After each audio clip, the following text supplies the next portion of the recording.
Yo guys, and welcome back to another AC Valhalla stream.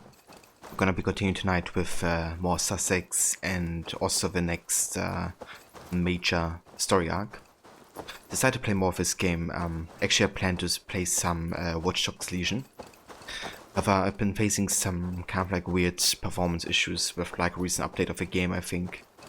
So decided to just stick with some good old AC tonight and continue Ava's storyline. And yeah, we left off last time in Sussex, basically finishing off the story arc and most of the side activities.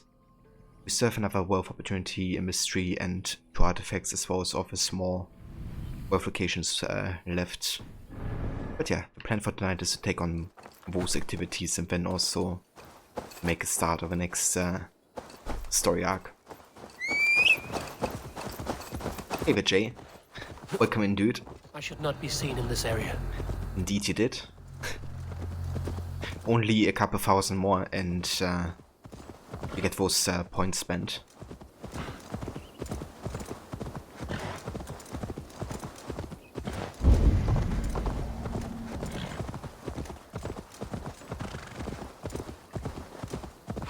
Down to 429k.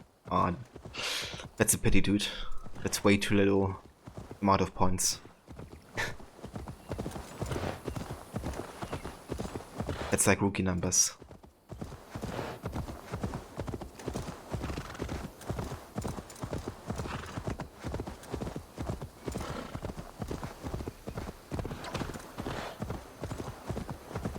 Yeah, to be honest, I think you might be a contestant for having the most points on my channel.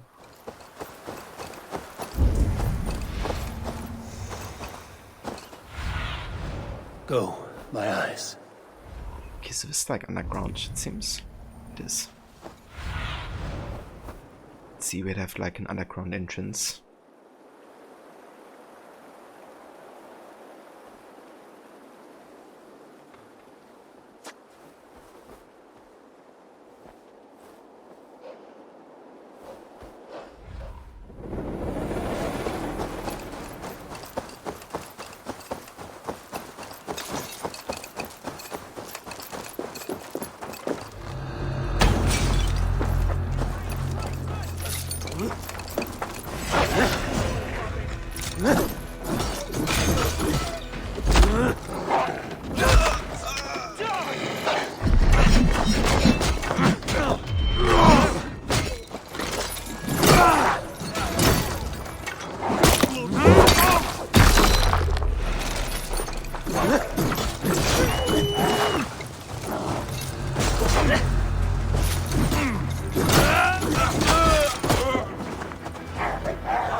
We only have 280k points, Levi. Only. Yeah, that's not a lot at all.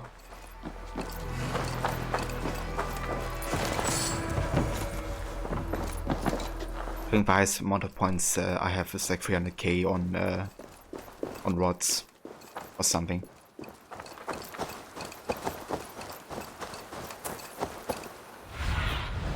Be my eyes, Sunan. Okay, so there must be like an underground entrance like somewhere. But where? That's the question. Yeah, I'm doing pretty good, Levi. I didn't really manage to fix my performance issues with Watch Dogs Legion. So I just decided to kind of like play Valhalla instead.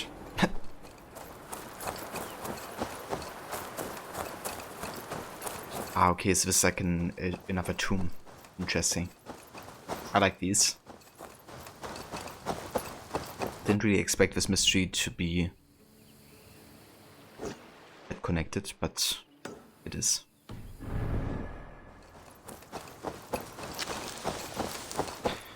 Yeah, there was like a new patch for Watch Dogs Legion and it just really screwed with my performance.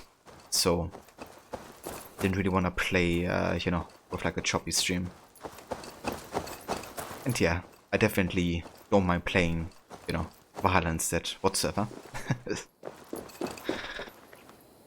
Jay, not everyone is working from home for a long time, so can always have a stream up. Yeah, I mean, that's definitely true. I appreciate the lurks as always, Jay. I hope you had a good weekend as well, dude. Did you actually stream on the weekend, Jay?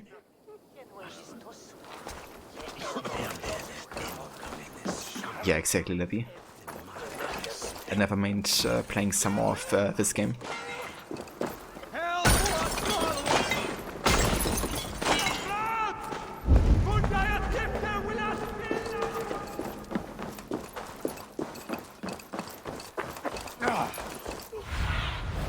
Show me what lies ahead. Okay, so that just marks like the rough location. I assume we have to go inside here.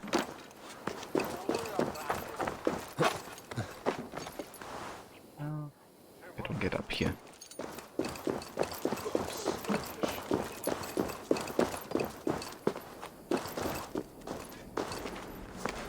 This part is blocked off as well.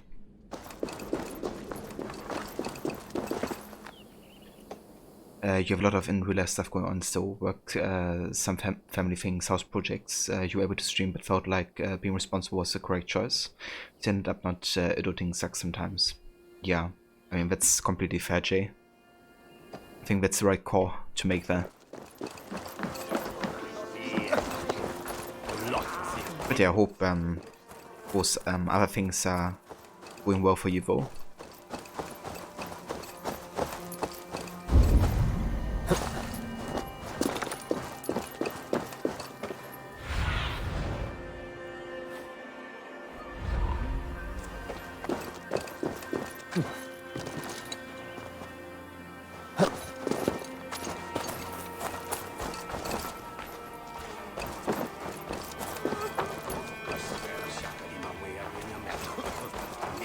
Maybe up here?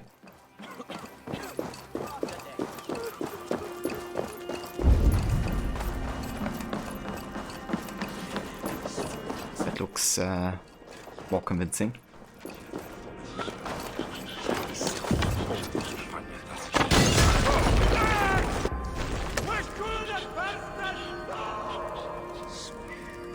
Spent 8 hours yesterday doing drainage outside your kitchen to direct the waters from your loose sump pump.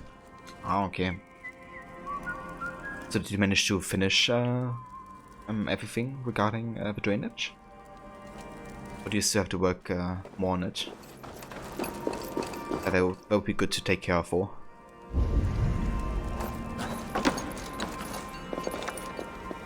Little Pushy has found its place in your bed. It also is your new profile pic on Discord. Yeah, I've actually seen. Looks awesome, Levy. I like it as a new profile picture.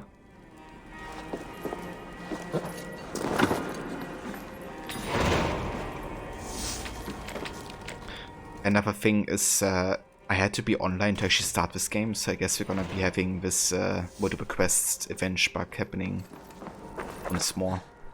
Unless I could try to restart the game eventually in offline mode and try once more. But earlier it didn't let me, so I kinda had to be online for the game to like even start. We had to put some more decorative stone over it to hide the pipes, but it's fully functional. Very nice, Jay. Good job on that.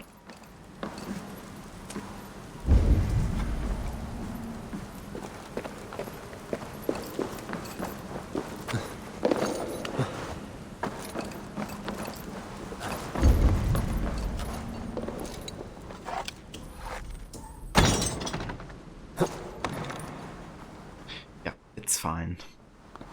I don't know why my PC or Ubisoft hates me today, but it's fine.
Okay, nothing really of importance down here. Some of the things we have going on are kind of difficult, so it felt good to work hard on something and burn off stress energy. I mean, that's definitely a good outlet, you know. If you're dealing with that, at least you're kind of like funneling that energy into something, you know, positive and productive.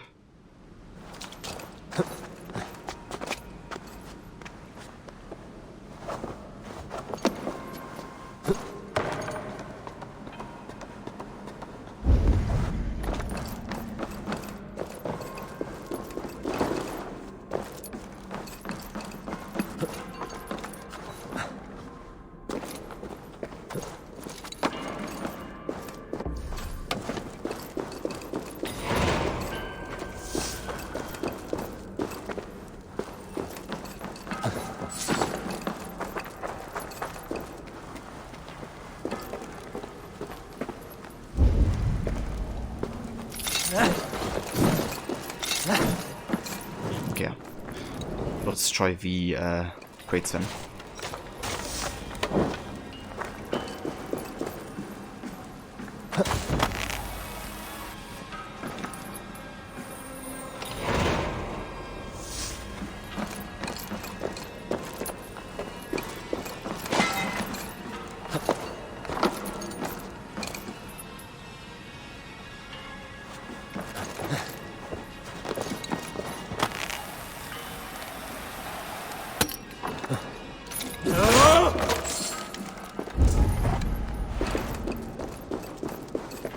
Let's take this oil crate.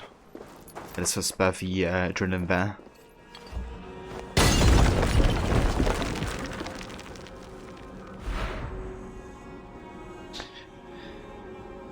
Fake orange chicken. Oh, the burn levy. Burn. Yeah, I mean, we did have more of the noodle and orange chicken, yeah. It was definitely alright. It was better yesterday, obviously, like fresh. But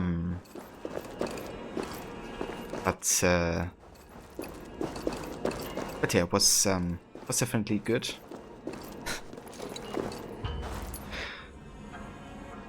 Yeah, the chicken was pretty good fresh. I just I don't know, I had enough after like, I don't know, four pieces or something. I was super hungry and then I just you know, wasn't after like just a bit of eating. So Big Orange, are you picking on me? Yeah, I mean, maybe a little bit, Jay. We made some orange chicken, like Panda Express style. We kind of like followed a recipe on YouTube. And the chicken was good. I kind of expected it to be better, but it was good. And then we also made chow mein noodles, also Panda Express style, and those weren't quite as good. But yeah. So we pretty much did like a whole lot of work for, you know, not the best of, I guess, outputs, but it's fine. I still enjoyed it good enough. And they had left me a challenge. The Cauldron of Dinvik the Giant. To claim the giant's vessel, you must be as brave as he. Plunge like a salmon where iron thrives, and hold that which gives you life. Okay, so we gotta take a deep dive in.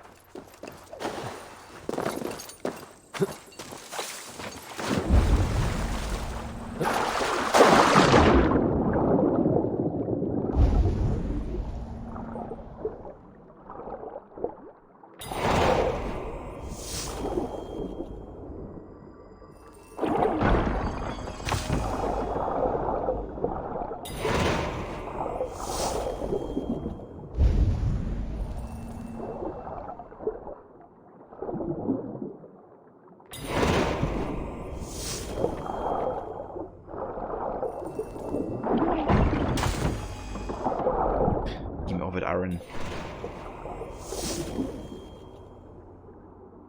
Actually crazy how long Ever can stay underwater.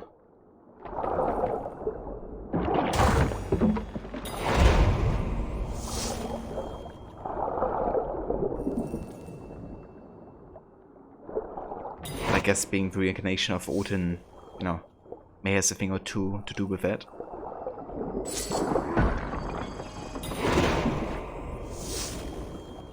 Seriously, I need some oxygen.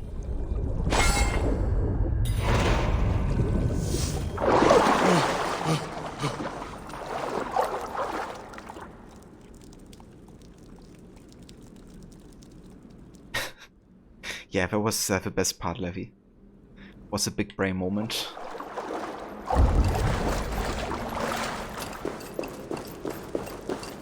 This dungeon is quite long, actually. I like it.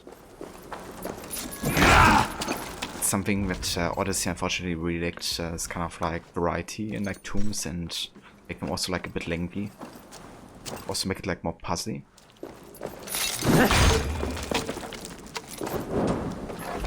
I like about Origins and Valhalla that they have like more unique kind of like approaches to the tombs. Well, I'm going to put onto invading neighbors. Yeah, Middle Ages style. Jay, you know, pour some burning liquids on invading neighbors. Actually reminds me of the introduction video for Stronghold, the very first one.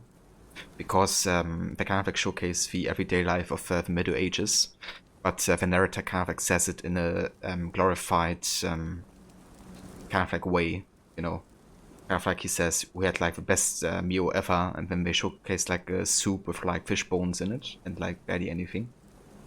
And at the very end they say, and they were also our neighbors, and they basically showcase like how they, you know, put like pouring burning oil onto the enemies when they say that.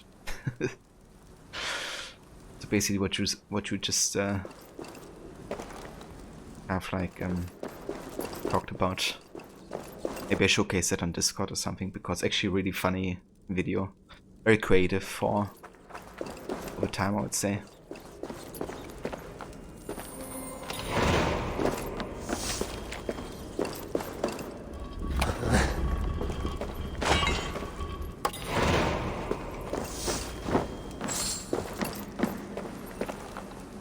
To be honest, I could just look it up real quick and showcase it. I think I do that. Wanna watch it myself anyways again. Stronghold intro. Okay, so I only know the German version, so I have no idea about the English one. But I assume it's gonna be good, because also by English developers, so... Just really low quality. So, bear with me.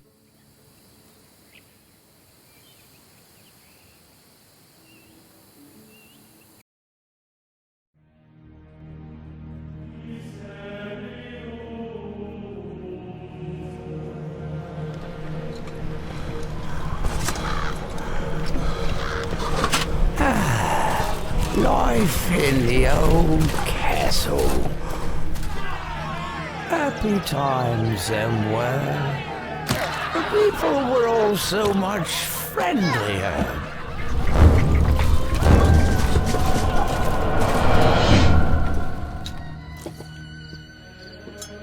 Oh, and how we feasted. And courted the fair maidens as well.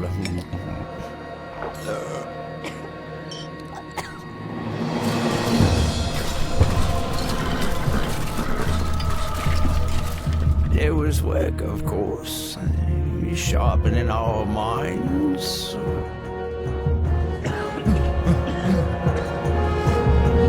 Making us strong.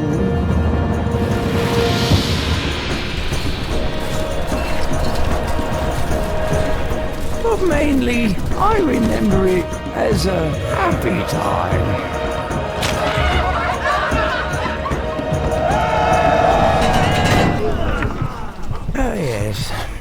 And then there were the neighbors.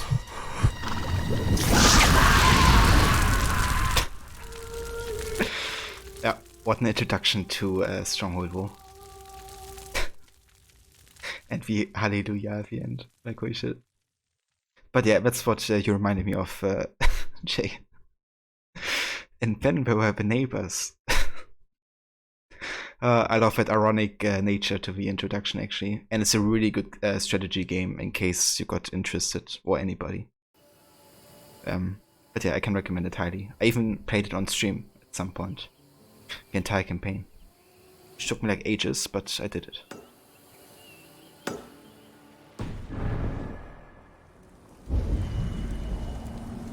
Is it somewhere in this direction? It's a treasure. I wonder if I can access it from this side.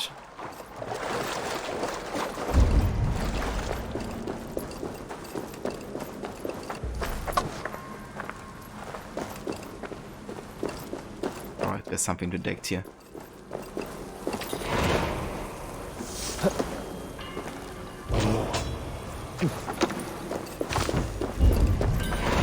Okay, nice. With the tablet. Oh, I just gotta find the last treasure here.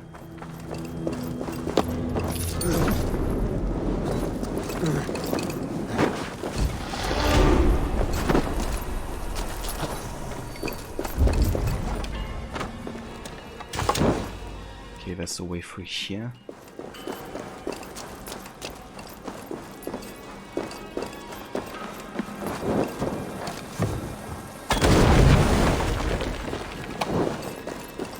Check out this area. I hope I was more polite than that. Killing them quickly seems more humane. I mean, if you have pouring oil on the balcony, I don't think there's a quick end to the neighbors. You can just you know, make it as hot as possible, I guess. Hey there, Benji. Yeah, I was just showcasing the trailer or intro for Stronghold. It's like a real-time strategy game from the early 2000s. Yeah, it's pretty good actually. Also, it's a really funny introduction video.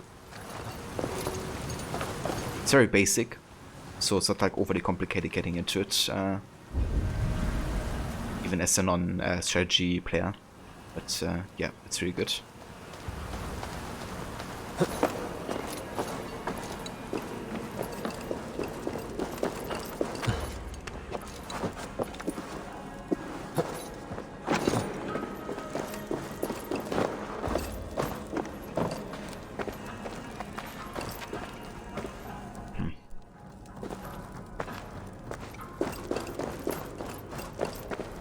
That's where we came from. I still gotta find that last treasure.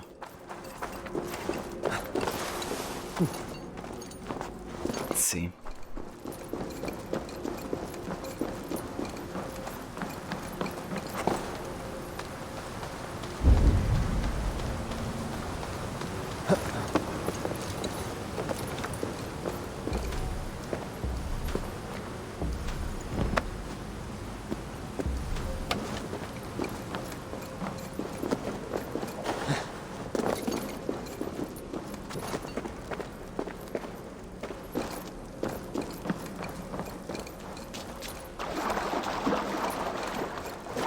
Go back this way.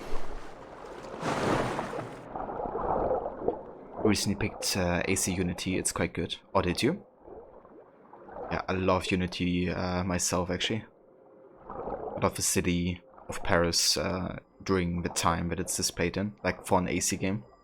Obviously I wouldn't want to live during the time in Paris. But I think for an AC game it's perfect. And just like the amount of detail they have in that game, right? Also like how they advanced all the mechanics.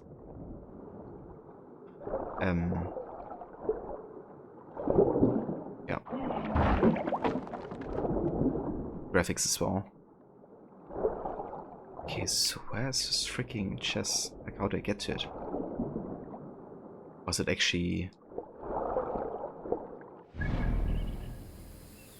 Maybe it's not even in the hideout, right?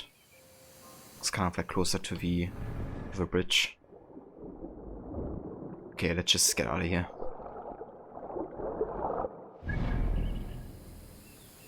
Just this. Looks like a lovely time living. Yeah, I mean... If you want to have some action, then definitely. If you want to storm a fortress and get some heads on the spike.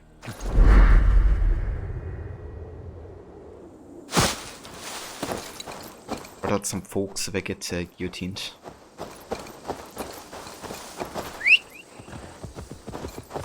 Is the Dead King's DLC good? Yeah, personally I quite like the Dead King's DLC. It's quite short if you just do the main story. I definitely recommend doing at least the side quests as well. And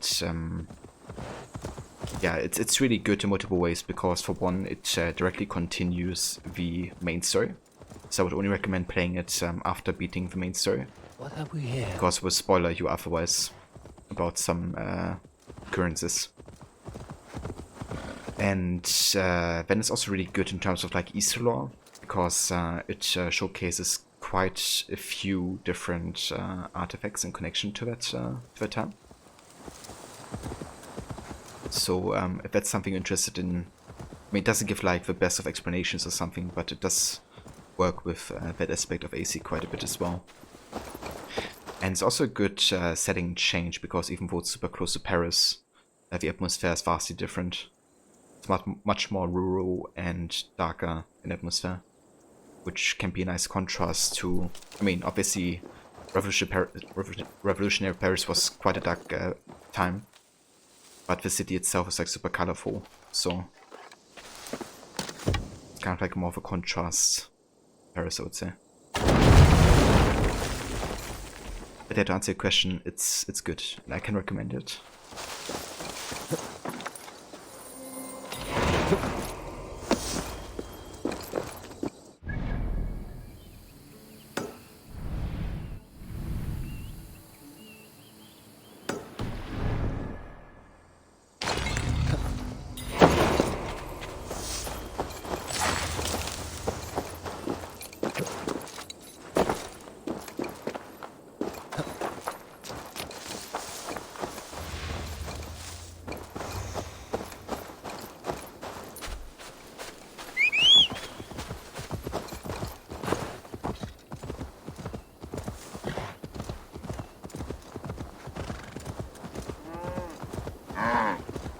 If only this was AC free, then we could actually pet the cows.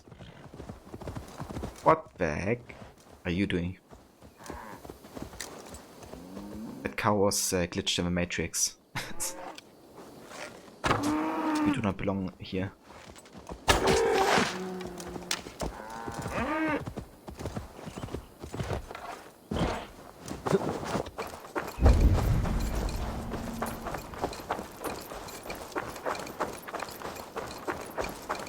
Yeah, that cow was like glitching. Was definitely an AI or something like that, you know.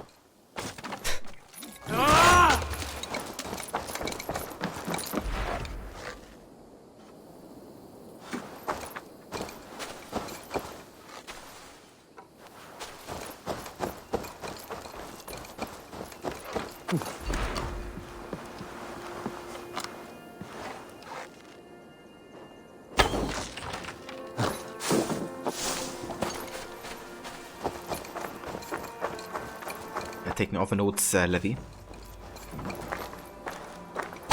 Takes a note of this.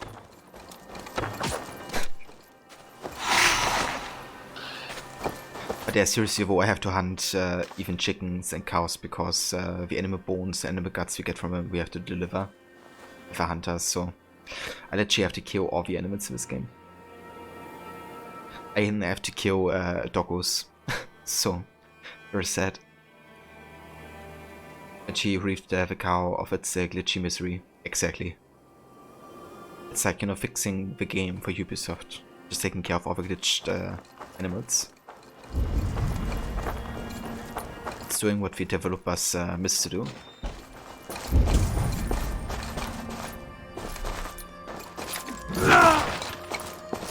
It's not a good sign. Cows don't need a very strong AI to appear accurately.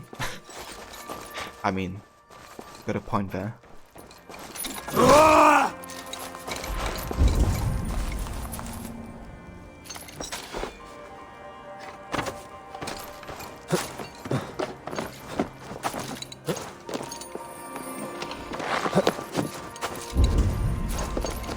This is Pier.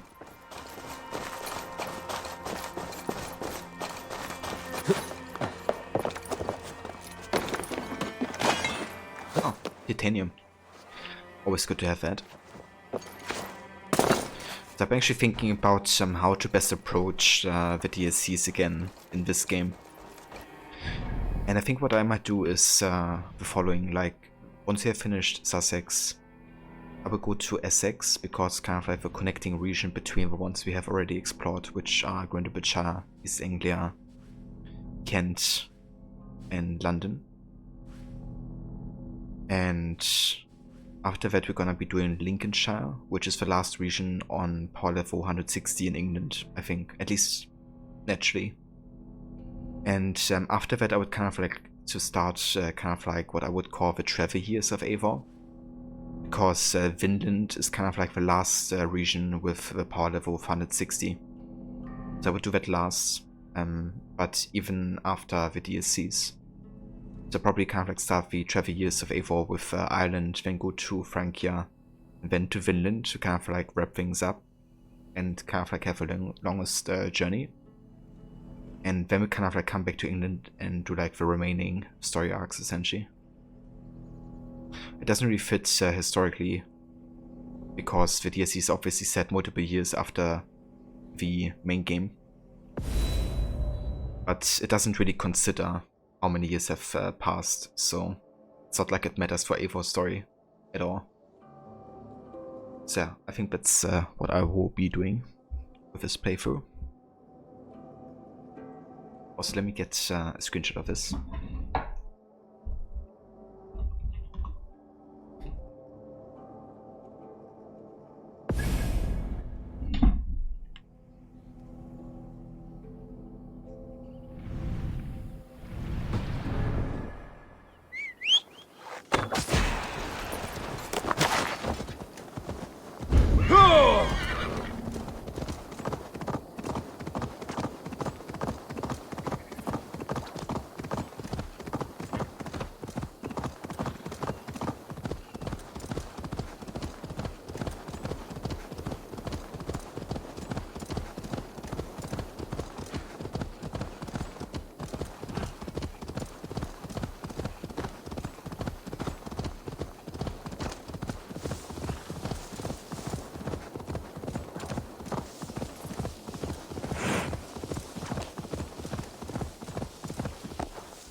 Ooh, some enemies. Shall we try to kill them?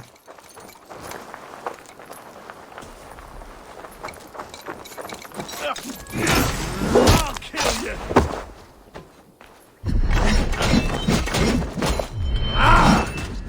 I'll keep the rest busy!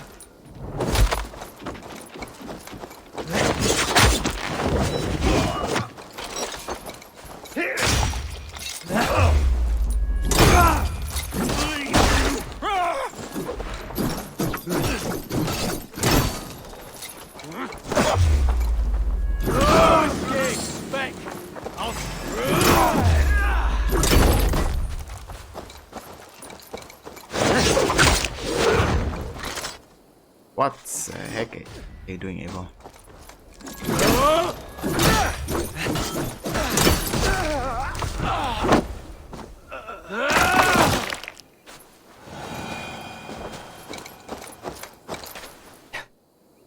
I love these guys like impaling them with their own banner. It's like, there you go.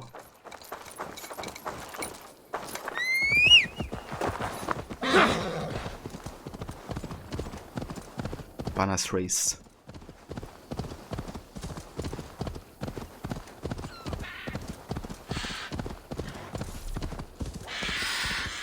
Nice. Another fast travel point here.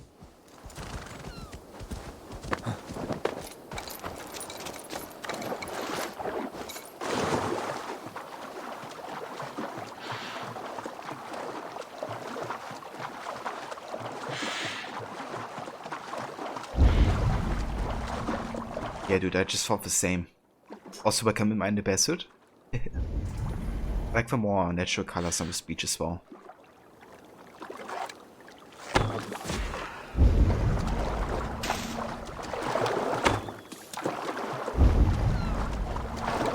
So let's hunt some fish. We're here already. Might as well.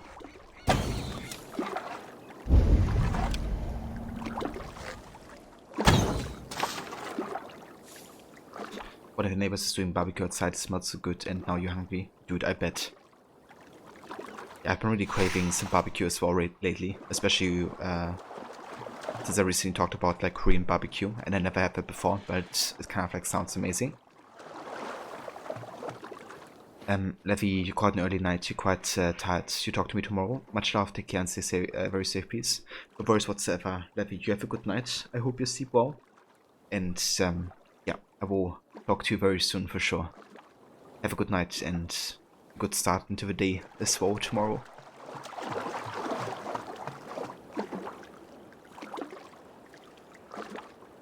Mission to retrieve some stolen relics, you mean burgers? Yeah, I mean, I would certainly put those stealth strategies to a test.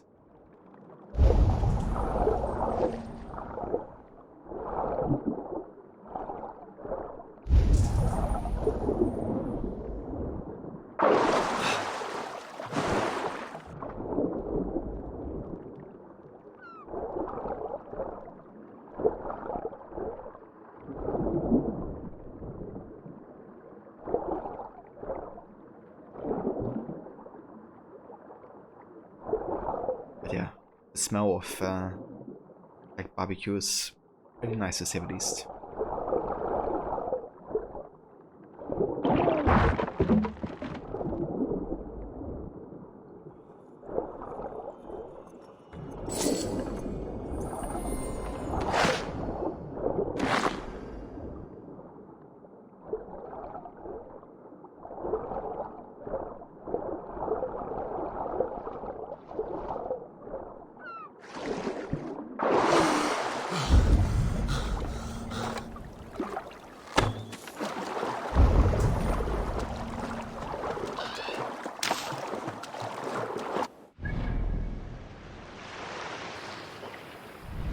Okay, that.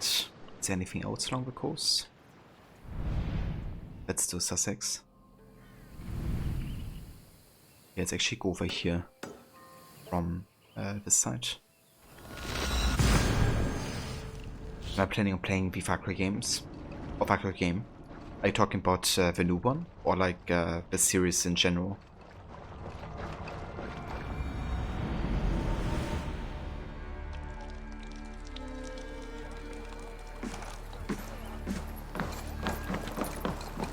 Never a dull moment.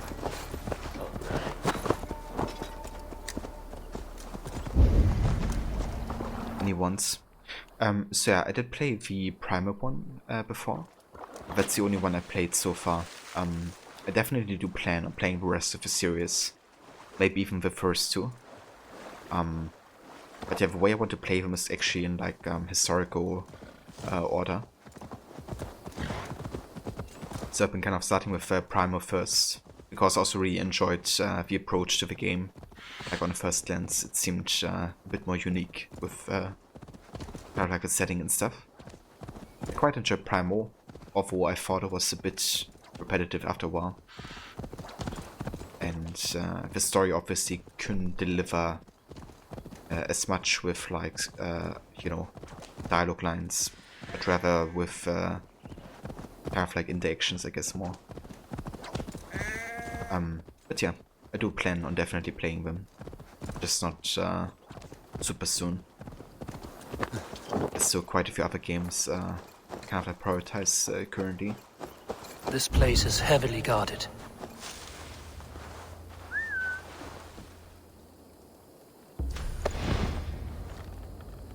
I think the lack of story made Primal better. Definitely thought it was making it very unique, you know, and I actually enjoyed that approach to Primal, like kind of having more of like body language and kind of like listening to the tone of the voice and stuff. But yeah, obviously you couldn't really have like, you know, memorable quotes or something like that. Is kind of like what I meant. But yeah, I thought it was very, very cool and unique for sure.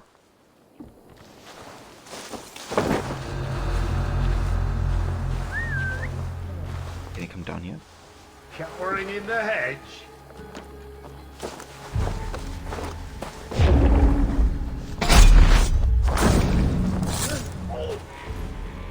Thank you.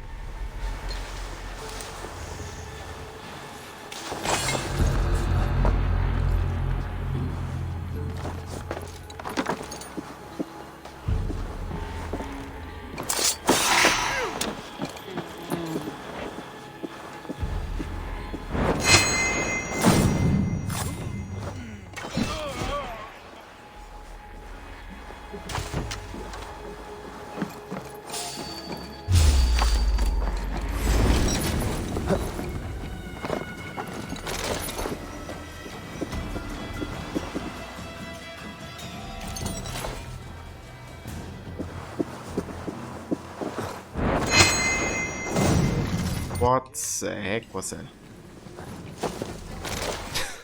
What?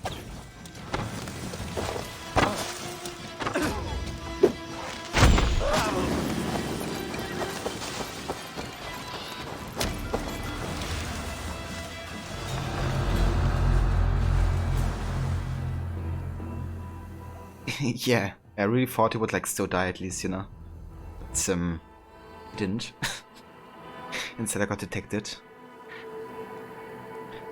You think the lack of a story made Private better? It felt like you were just trying to survive, which felt kind of real. That's true, actually, yeah. I think they really nailed that part of the atmosphere, you know, that you're really trying to survive and stuff. And that's why the even repetitive nature of the gameplay made sense, I think, for Primal. It just, I kind of wish the game time would have been maybe like, I don't know, 5 to 10 hours less or something to finish the main story. Because after a while, it kind of like felt a bit dragging. But I think now that I have also played Ancestors: The Humankind Odyssey, which is very similar in that regard, of like trying to survive, I think I might enjoy Primal actually better. Because that was really bare bones and like, you know, very, like even more Primal.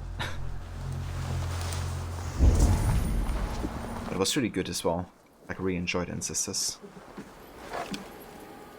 But yeah, I know what you mean, like, they renailed the whole atmosphere and, like, you know, what feels, or would maybe feel like to fight, like, you know, a caveman.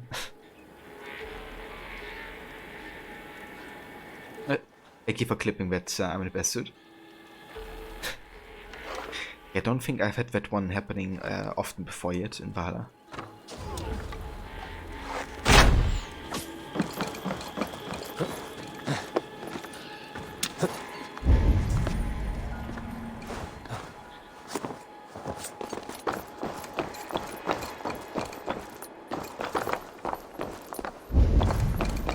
Do I have somebody? I think we took care of everybody.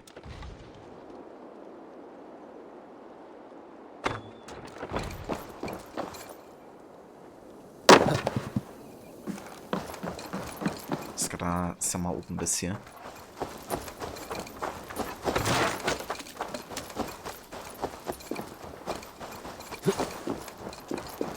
Ah, okay, so there's like ship blockade, so we gotta get inside this tower.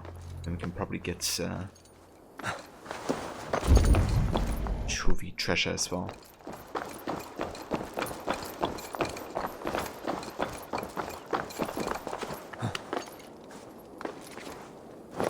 There should be a trophy for that. I mean, it's definitely quite rare, so it would be tricky trigger. It also infuriate people, but I mean, it would be kind of funny as well.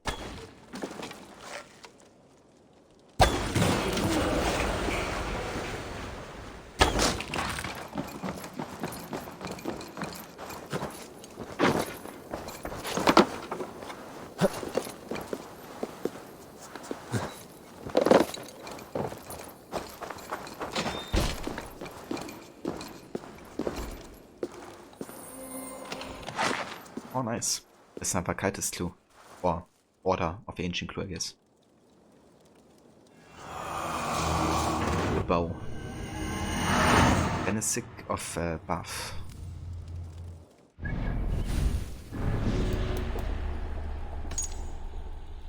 It can be found overseeing the graveyard at Brimcliffe Monastery, along the southern coast of Sussex, south of Keening Vale. Early in Benedict's life, the rake took him in. His delight in murder was clear, but to serve the order, his will had to be broken.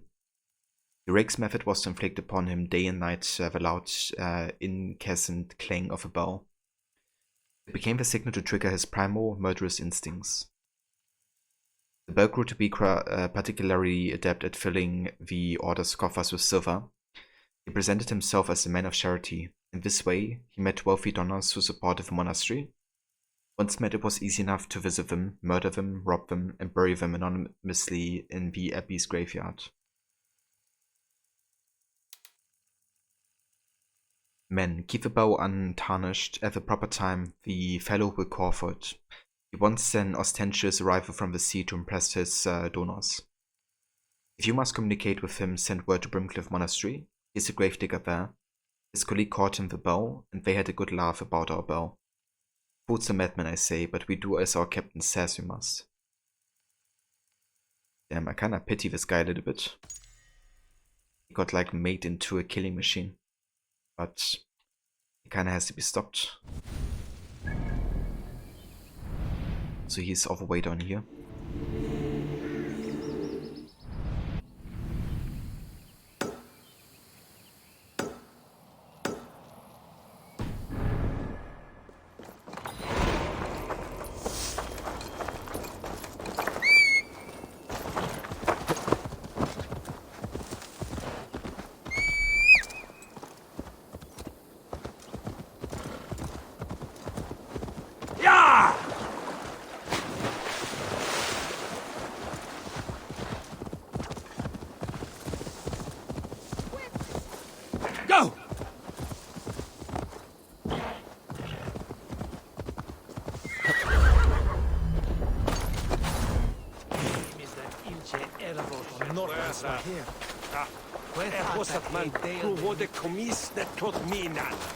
What shall eat mean and chippers, läran?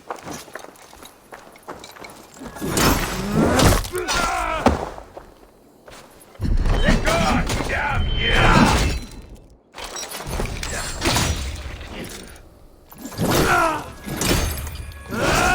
Flee!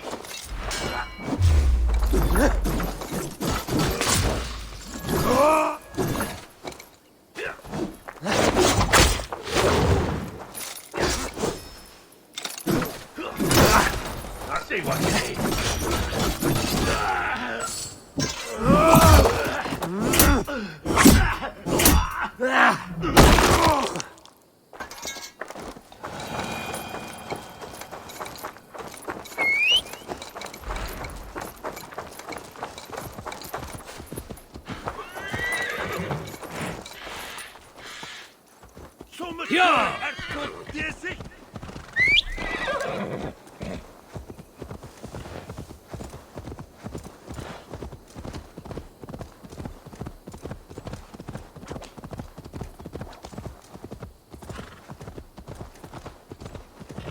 We gotta get inside this castle here. They will attack on sight here.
why have these guys not taken any damage or been put on fire?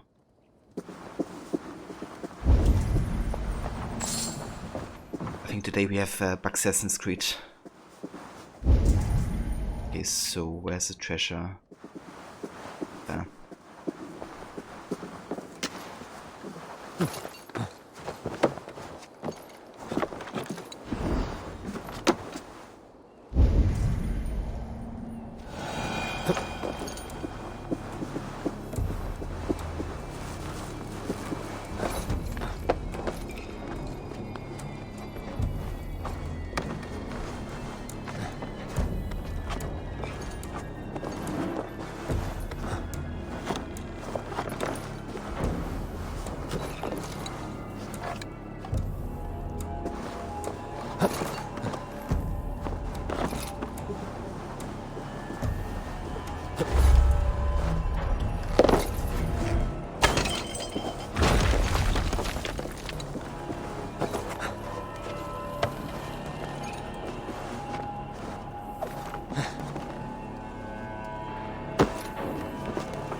Suffer!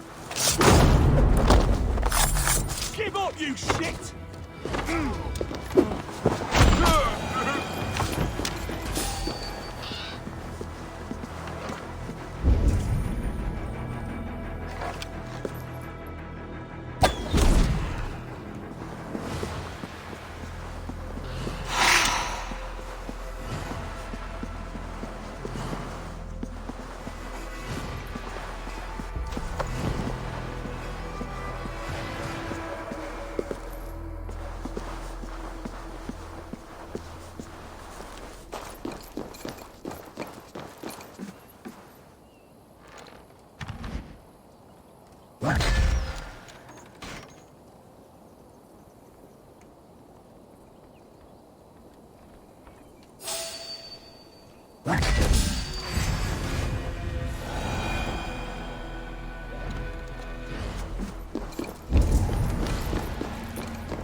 It's like a pretty big region actually, like loads of enemies.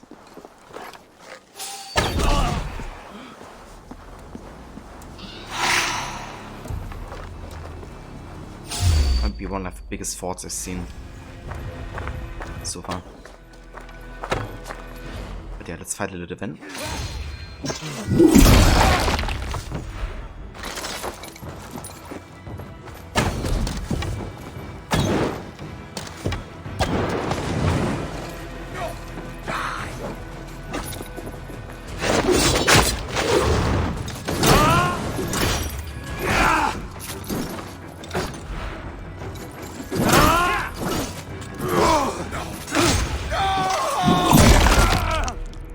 We have to...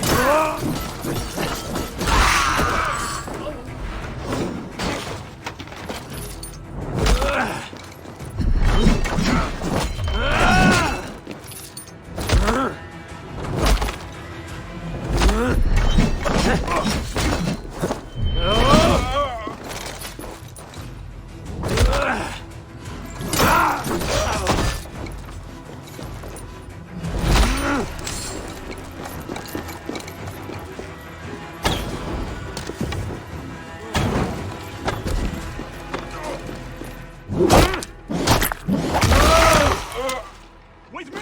Watch for my lead!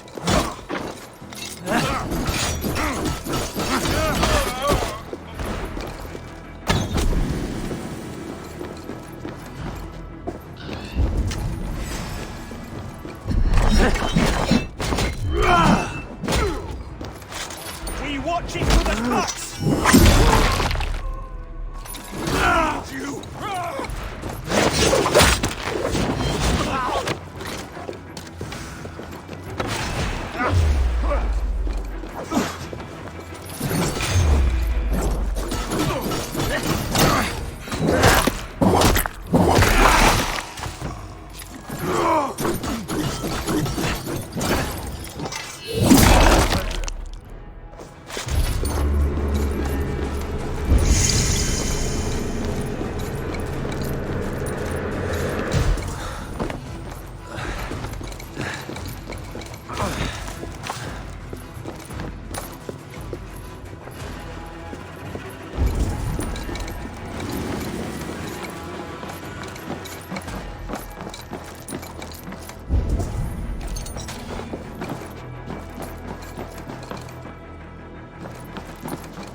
Obviously, we have to get even higher up here. Seems.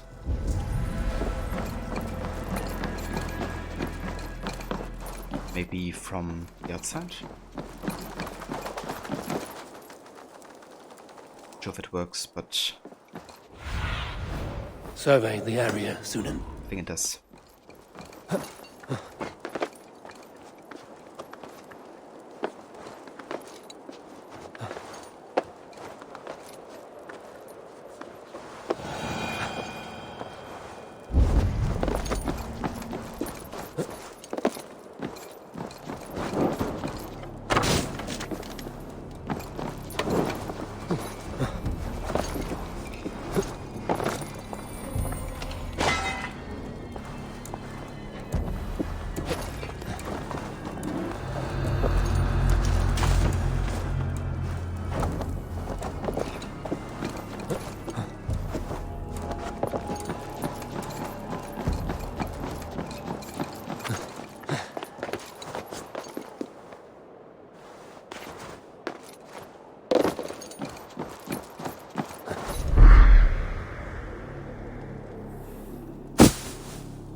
Okay, so where's this treasure? Right down here.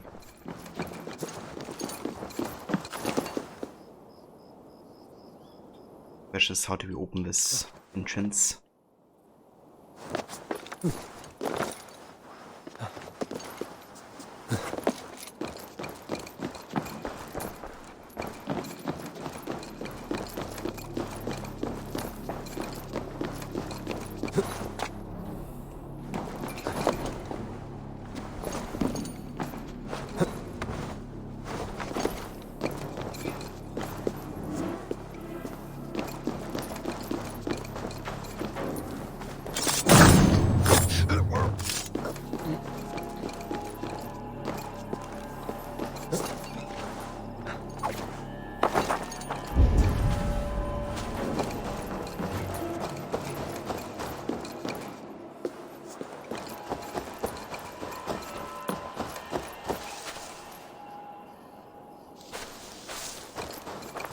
So I assume from this statue we have to kind of like shoot through that slot. Slit. Okay. So are you happy, Ava? You look a bit pissed, I'm being honest.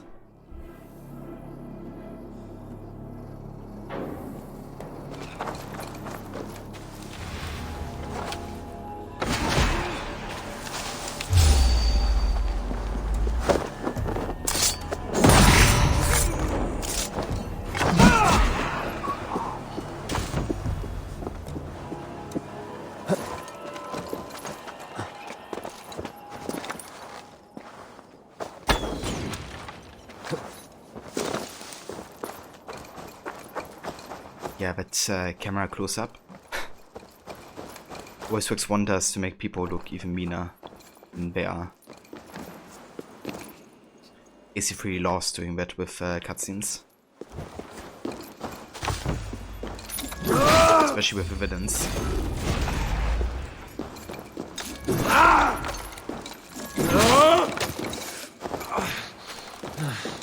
Okay, so we gotta move this thing over there.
Shift your head a while back, now people switch sides of streets when they see you.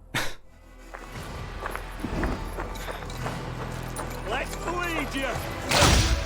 Yeah, I mean, it's a bit extreme though. Go switching side just because you have a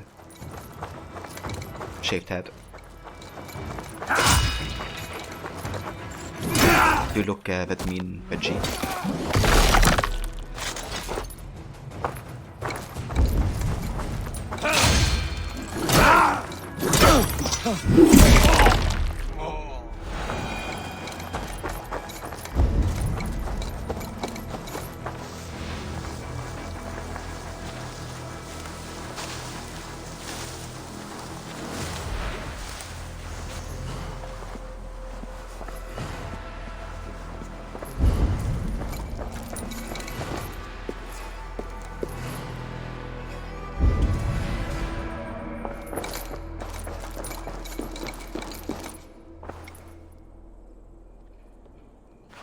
Yeah, I mean, I guess it depends on type as well, but I mean, I guess I can see it.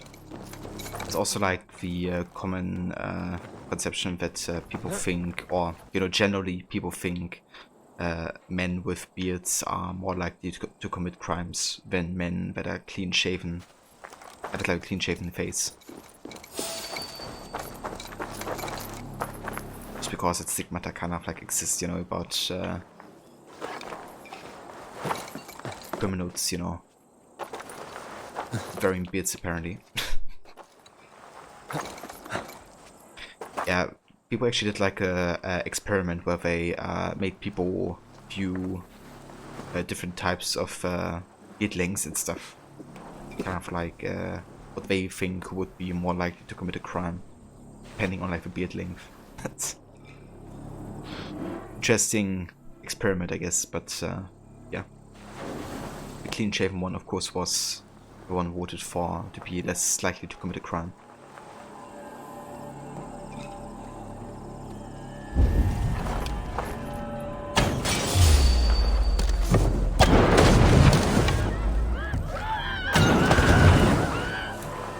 Hey!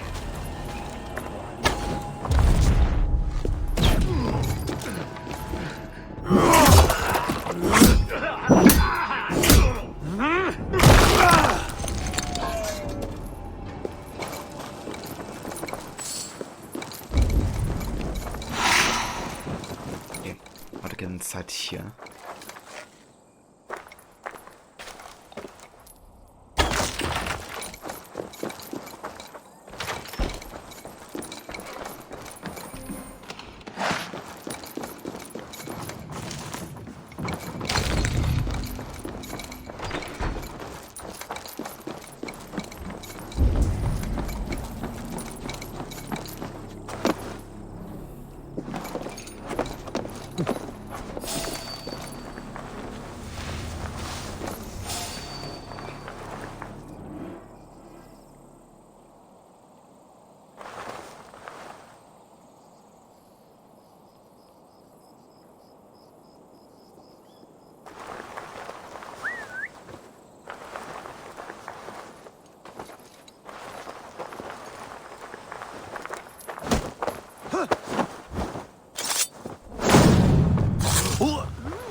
As I was in AC Unity, not fun. Yeah, they kind of... I think the reason they disabled it is because they wanted you to be more creative with like stealth kind of like tools, since you have quite a few others in the game. This was kind of like, you know, the usual way for people to utilize stealth in AC3 and Black Flag and stuff. But you can still reach the same kind of like effect with a cherry bomb, to kind of like lure people.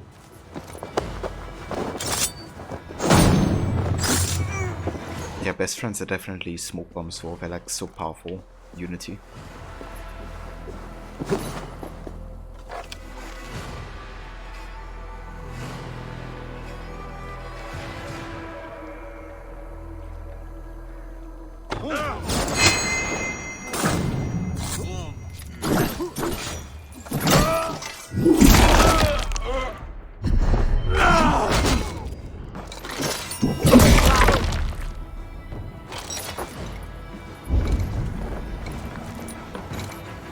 So where's the last shisha here?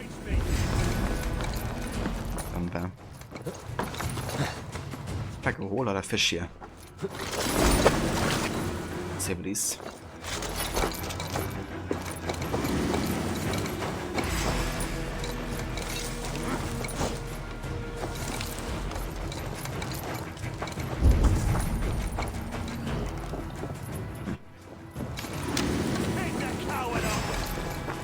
Do this. Ah, okay. Let's see.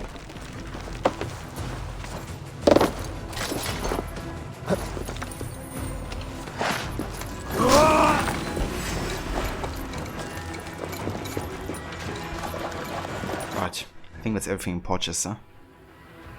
Let's get out of here.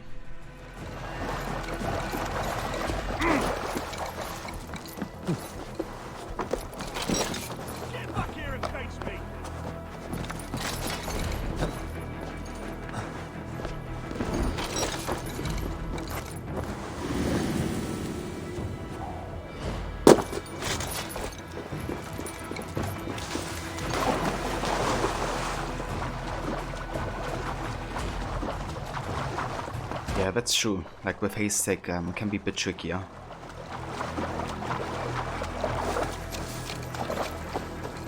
Kind of like lure them over to a different place. I mean, what you can often try is like, you know, throw a cherry bomb in a way that would lure them towards the haystack, while you get inside the haystack immediately afterwards. There's like no direct line of vision. Or another thing would be to kind of like, you know, create something that would make guards investigate close to the haystack, like, you know, killing another guard close to there. But yeah, it's certainly not like you have to really utilize different tactics and what was very prevalent in AC3, Black Flag, and Rogue.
Ubisoft makes another game with the old style like before Origins. You know they won't though.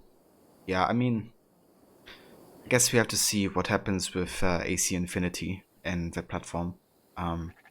Because current leaks are saying that it might be more like Hitman in a way. You know, where you kind of have like more narrow game world with like different stories and opportunities. I mean, it's questionable that they're gonna actually embrace the Hitman, you know, kind of like style of missions, even though it would really fit with AC. But who knows, you know, maybe they're actually gonna try to do something similar, at least with some of the game worlds, which could be more like the old school ACs again, like, you know, Unity's black box style missions, but like bigger essentially. But yeah, I don't know, with Ubisoft back in charge, I'm kind of like not having any hopes currently. So I'm just, we just have to wait and see, I guess. But definitely won't be making like, you know, full scale or old school AC type of game. Doesn't seem like. With like a decent open world and stuff. Letter from Sheepherder. Long list chronicling the sheep population. 14 sheep, last given by the merchant from Crawley.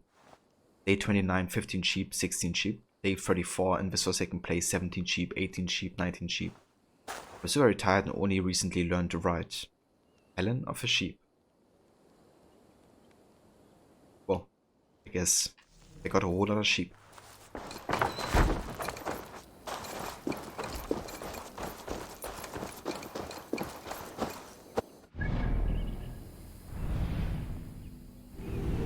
Right, let's go ahead and assassinate another order member. The one down there.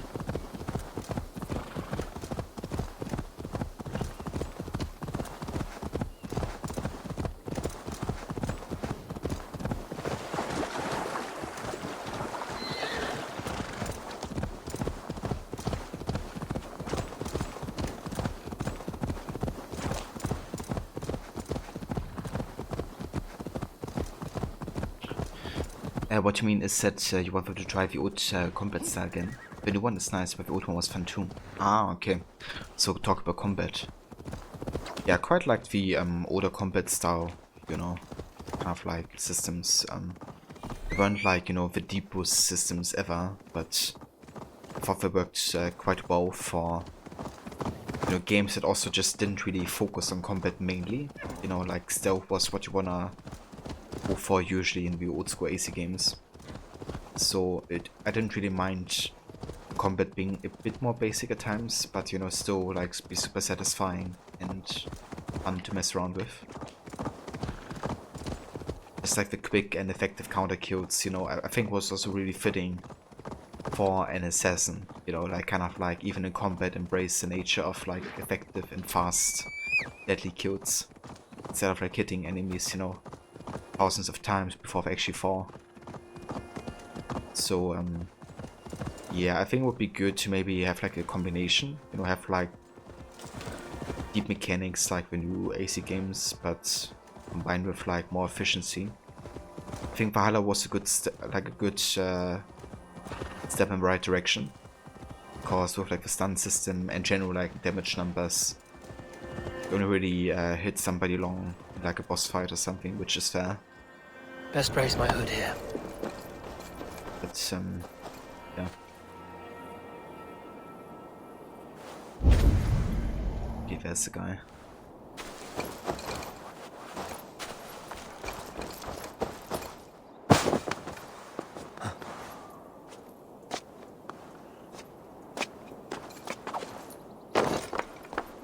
Yeah, I just kind of like that in Unity they made fighting crowds a bit more tricky, even though, you know, it's very satisfying to kill like multiple guards, you know, like 20 guards. Like at a time where I was like fighting on the northeastern docks of Boston in AC3, and the guard just kept infinitely spawning. Like I literally fought for like 30 minutes, just killing guards, you know, like one after the other every couple of seconds. It was really fun, but I think it's also good that Unity, for example, you know, it's like one of those games that really punishes you for trying to do that. It really makes stealth even more attractive, I think. But yeah, I think it's good, you know, that not every AC game is the same, though. Like, there's always a good variety and stuff.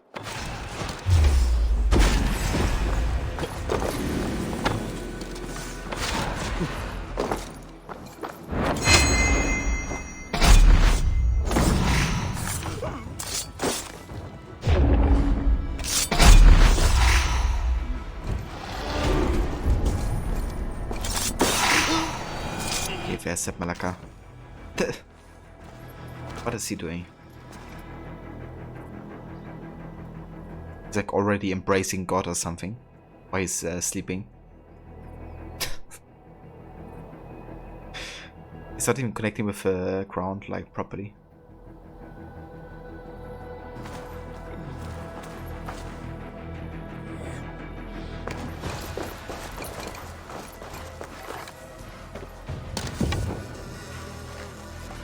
I wanna get the assassination animation.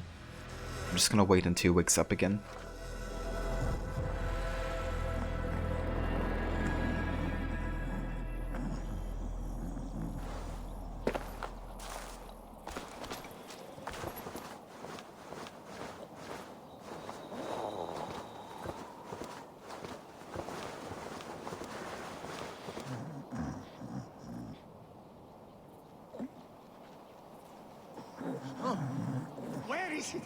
Where is mein Rottag?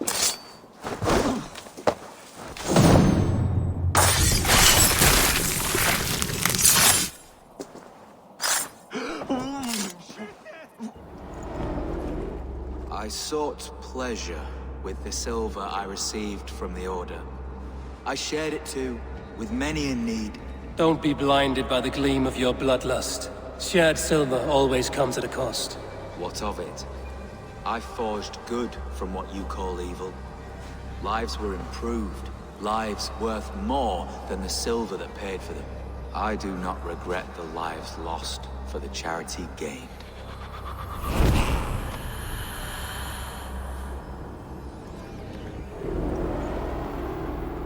Malaka.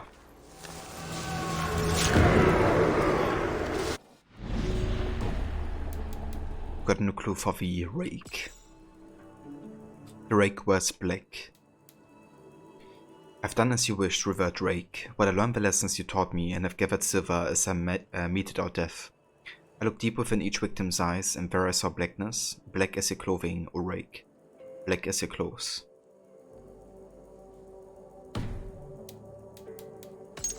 And we got the first clue for the father. The father gives commands to Foke. Your independent nature once again rankles me. For all your spirit and inspiration, you are still commanded by me and must not disobey.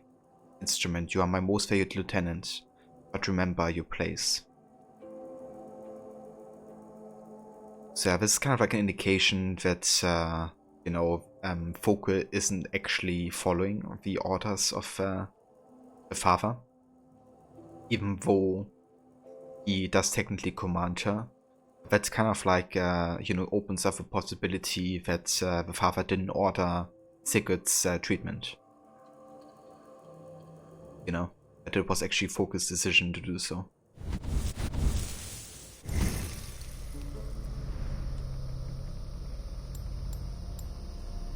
Okay, what other abilities do I get? Maybe Shield Master. It looks a bit weird though, which is why I haven't gone for it yet. Like, that's, you know, sudden switch. It's like too abrupt. I know.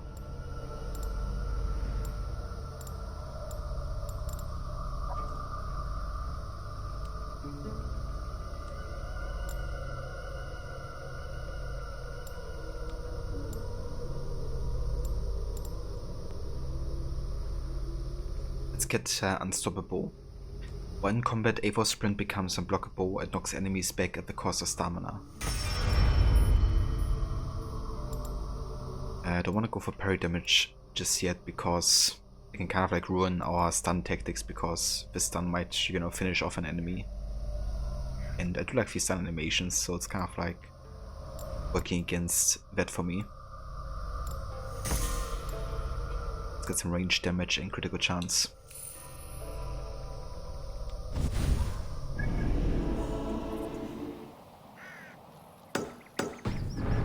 Hold on. It's actually in Hamptonshire. Okay, so what are we missing in Sussex? Definitely missing 2 artifacts.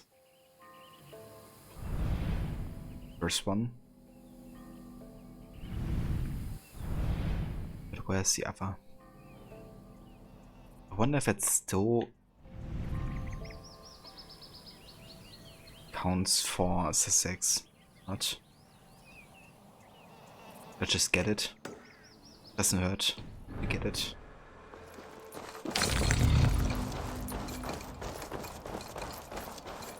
Also got a new special rune. Let's actually see if we can put it into anything. Increase heavy damage after each light hit. Yeah, let's not get it.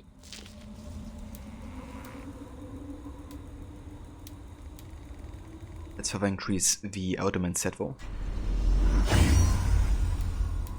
And I mean, I guess we could also get the last ration upgrade. Wouldn't hurt. And we can also get the last quiver upgrade. Oh yeah. So fully maxed out with these two already.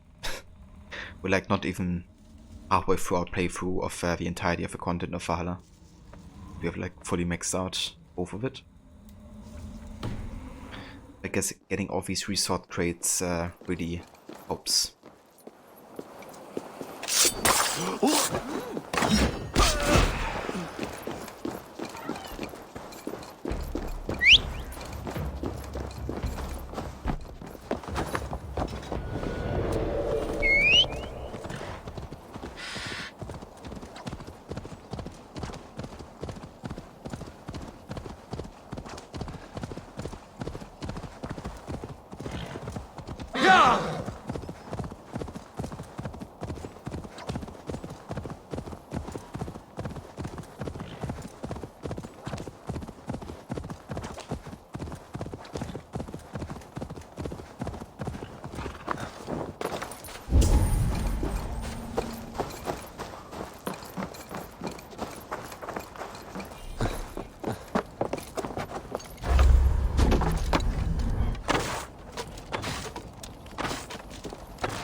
A whole lot of crates here.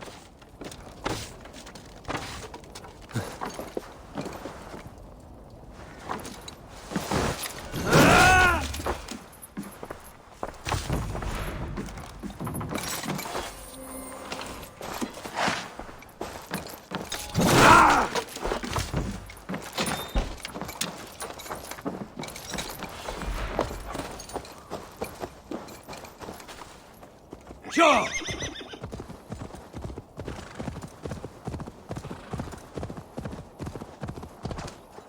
No!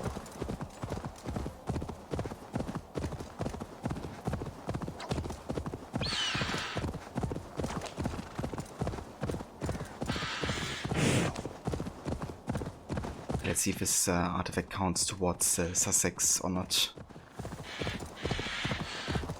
Kind of like on the edge to Hamptonshire.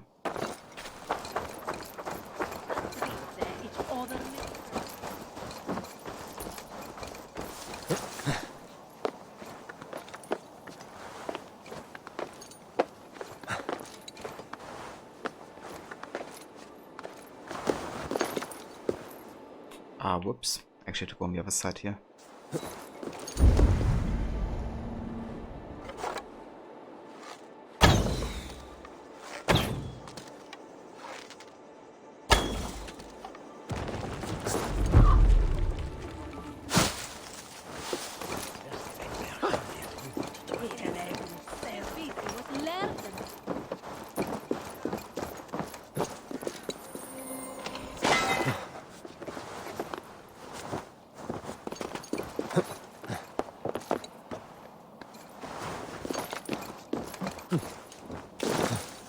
Okay.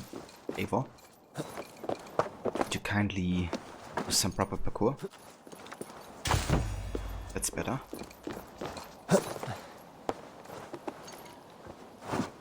Today I watched the Office US meme again of the parkour. Like a 1 minute 30 intro or something for the episode. So damn funny. It's just like, you know, I reckon most know that meme, but it's basically like the characters of The Office doing like really weird moves throughout The Office and claiming it to be parkour. Kind of like making a bit of fun of office sport. And yeah, it's hilarious.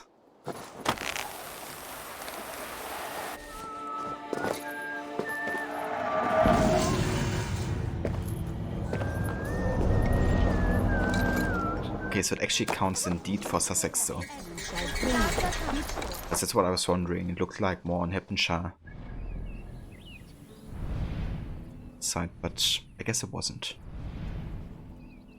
Okay, so that means we only have one artifact left and then we're done with Sussex main side activities. I think we also collected pretty much all the other wealth opportunities within Sussex.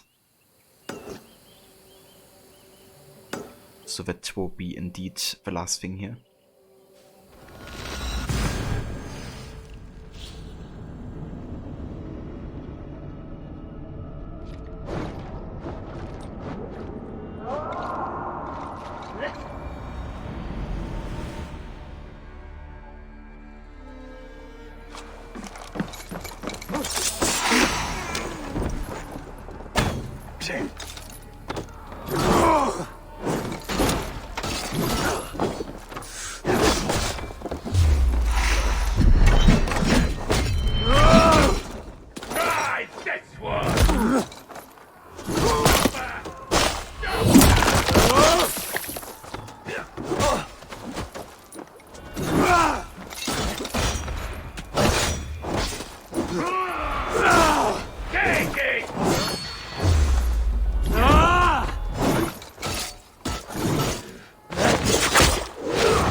Try that myself. Why won't you?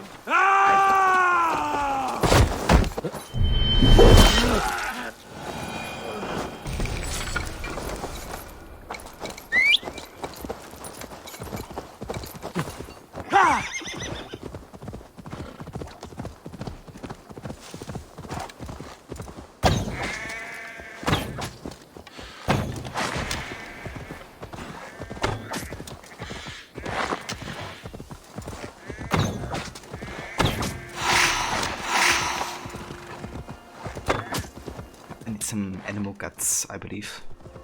So might as well kill a couple of sheep here. Wait.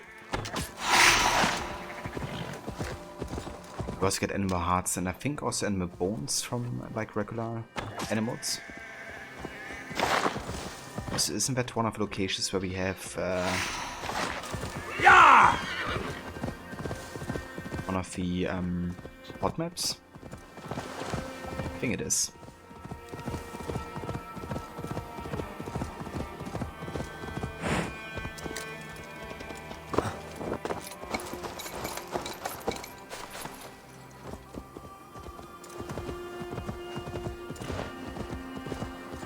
Also, give me just 1 sec, guys. I'll be right back.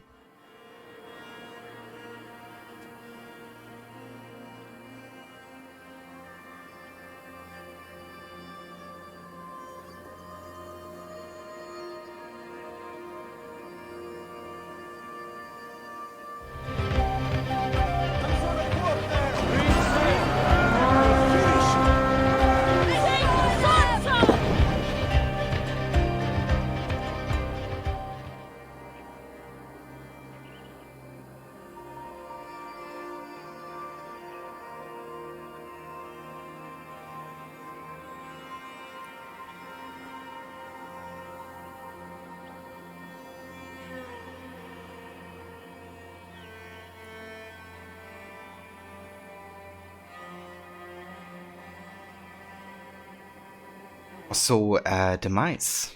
Welcome in, dude. Thank you so much for the raid. And welcome in, raiders. Sorry, I was just AFK for a sec. How's it going, everybody? Hey, the Max. Hey, Demise. How was the rest of Visage and the stream? Did you manage to beat the game?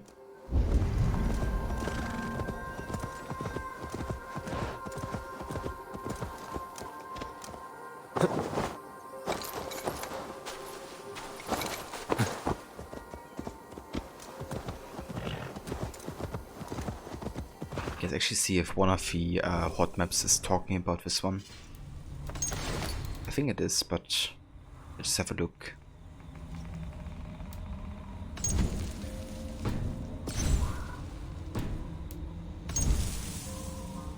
Yeah, that's the one.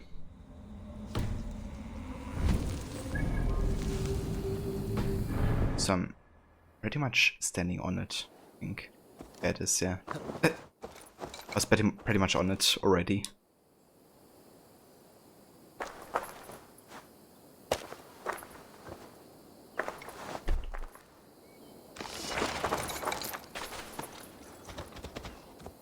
Sure.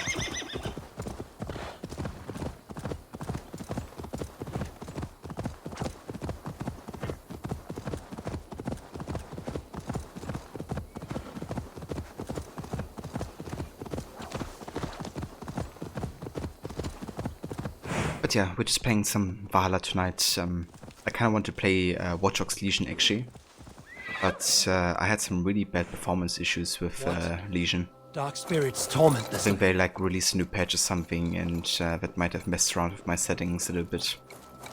So just decided to play some more Valhalla tonight instead.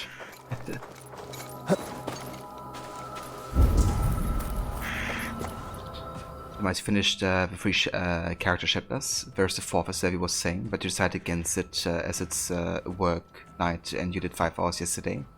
I did a good fun with it. Got stuck on some parts, but over a great experience. It's definitely fair, dude. Yeah, to kind of like call it, you know, early night. Especially with like work and everything. I'm glad you had a good time overall. I hope you didn't got scared too much. Definitely looks quite scary at times, though. To be careful here. Like with the jump scares and stuff.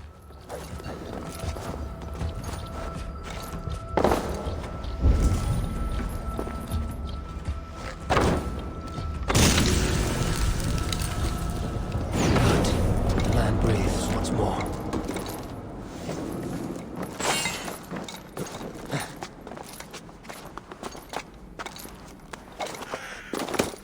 Right. And that finishes Sussex. Excellent stuff.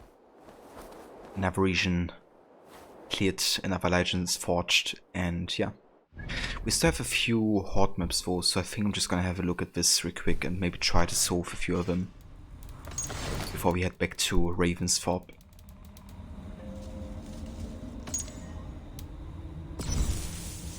In the northern and western corner of Sussex, under the oldest tree in Chertsey Abbey, lies my glory wealth. The memorial stone is split as lightning struck the sword once it was buried there to illuminate it with God's light. Northwestern border of Sussex. So I assume right here.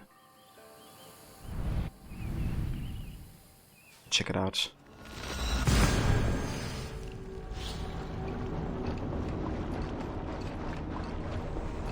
Games got more, got you more yesterday with the jump scares. Chapter 3 was not that bad. I mean, that's glad to, you know, you could still continue playing. Yeah, that's good that each chapter wasn't, you know, not as scary as another.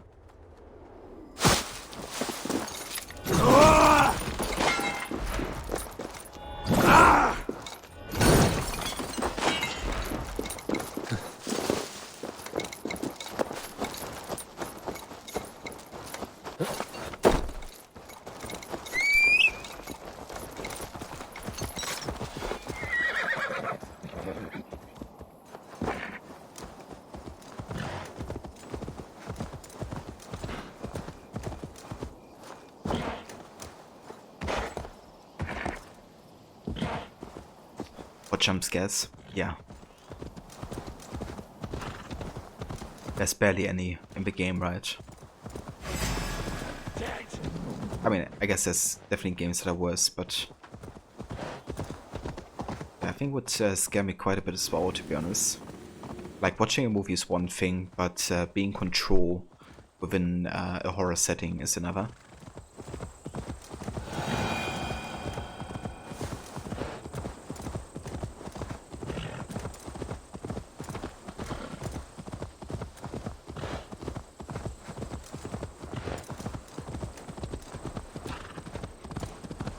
So I assume we talk about this tree here.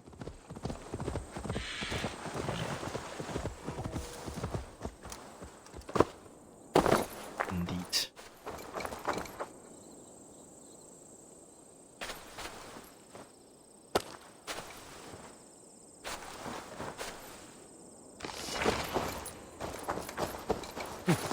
Got the cross-face head scheme.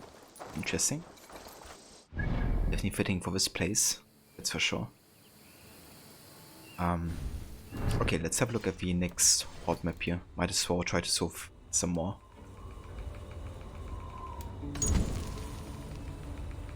Okay, so we have like a river leading into the ocean or something. And then on the right side we have like, are those like cliffs or maybe like a waterfall or something? I don't know. Let's have a look.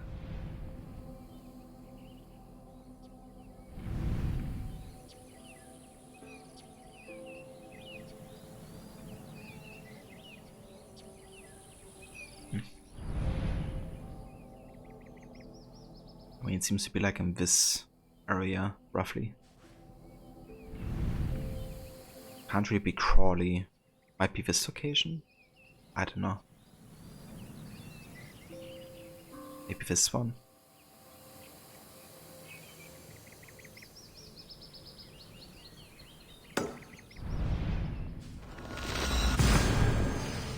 Might you agree? Overall, the horror movies you watch this month, none have gotten you quite like this. Yeah, it's definitely understandable, dude. It's one of the reasons why I often, or pretty much almost never, play horror on stream. But eventually I also get there.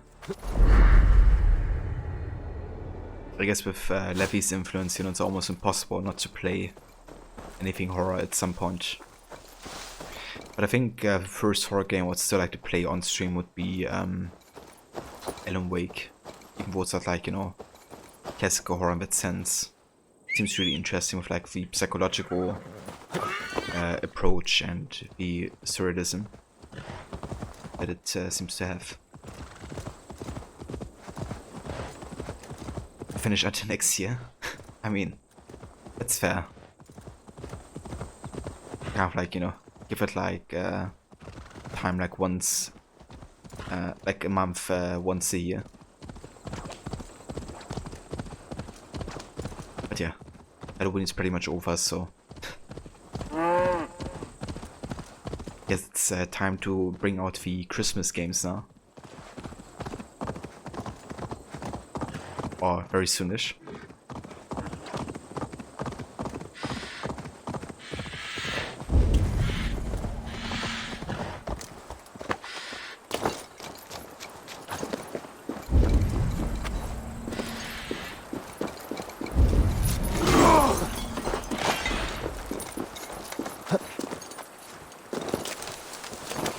One franchise I always kind of associate with Christmas is Harry Potter, actually. Even though, like, it's always like over the course of a year. In the early Harry Potters, they always had like these, you know, like Christmas kind of like scenes and stuff. Especially in the first and second. And I would really love to actually play the like Harry Potter games at some point. I haven't really done that yet. So I think this is a location we just have to go on top of here and somewhere.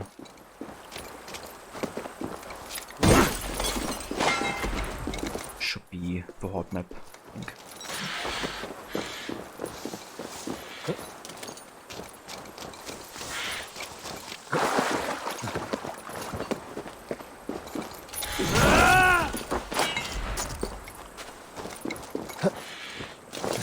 Is it over here? Yeah, that's it. Yeah, the fees, definitely, and then, you know, Harry not really getting to go home because, you know, he doesn't want to go home. He rather would stay Christmas in Hogwarts, and then Ron also stays and stuff, and then they get like the presents, and Harry gets his invisible cloak, which I always found pretty cool. I've really took some time for the Christmas stuff in the early movies.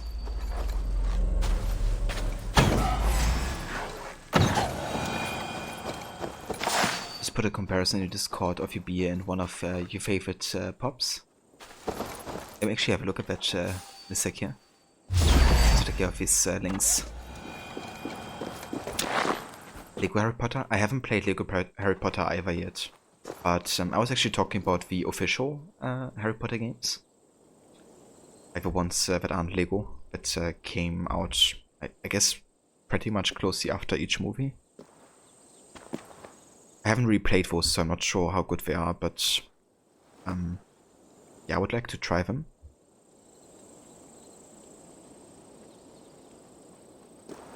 I mean, that's a pretty big beer. Nice. Also that Heisenberg pop figure. I love it.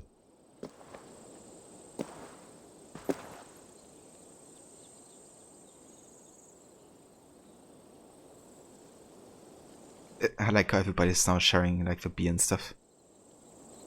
Jay now as well. Jay has some bourbon barrel-aged vanilla imperial stout hand-dipped in wax to make it look expensive. I guess Jay's living his best life right now.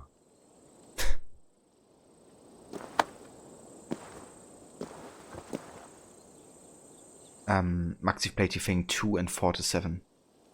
How did you like those games, Max? Were they good? The mice got your Lego games apps, also good ones. You think you played definitely Halo Part 2, you think? Ah, okay. So when it was kind of like going into this more like cover shooter gameplay type, because I've seen people review those games and criticize the hell out of them. You know, how it's like basically a shooter at that point. But looked kind of fun, to be honest. Like, I wouldn't mind playing it. Okay, let's head back to Ravensthorpe.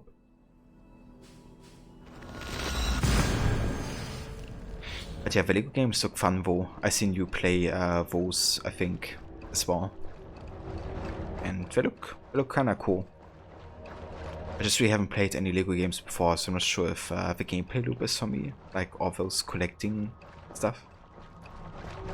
But I think just to re-experience kind of like the story of, you know, like a franchise would be interesting, that format. And a lot of people seem to enjoy those games, so I'm sure they're quite good. All in his biohazard suit, yeah. It's expensive though, 15 bucks a can. Holy shit, dude, 15 bucks? I mean, that sounds like you definitely have to cherish it for. As long as you can. Hey, the cigarette. How's the tangy?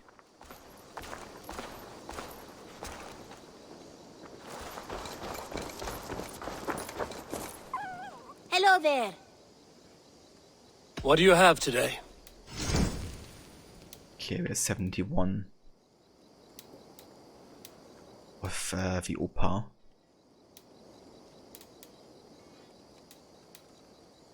What's the nation? I wonder how it looks like. Have you got a... You're used to Let's have a quick look actually. Character, tattoo set.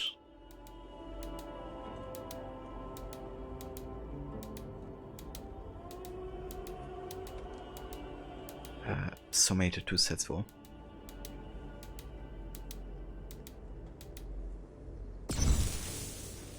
Okay, so that's like... Actually, we're talking about... Yeah, about his left arm. It's kind of like shard. And also translates over to the hand. But yeah, it doesn't look very aesthetically pleasing, I guess. It's having like shard skin. We definitely want to have the rest of his set. It actually looks quite funny with his head. Since we don't have any you know, haircut. So his like there's a whole lot of scars and stuff. But yeah, I'm not gonna be getting this, that's for sure. I do take the contracts though. Do I actually have any resources to build stuff? I don't think so.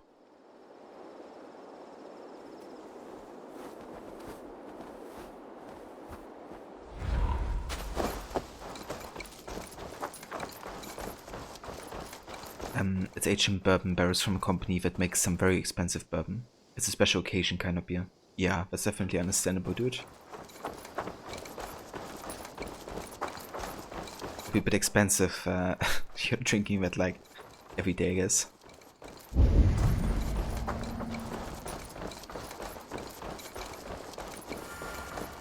Just come out of house fire. Yeah. That's pretty much the look that he's been rocking.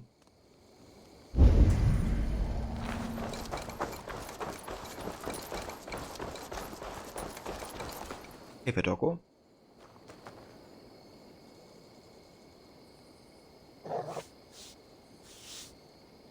Yeah, it wasn't the most aesthetically pleasing tattoo sets demise.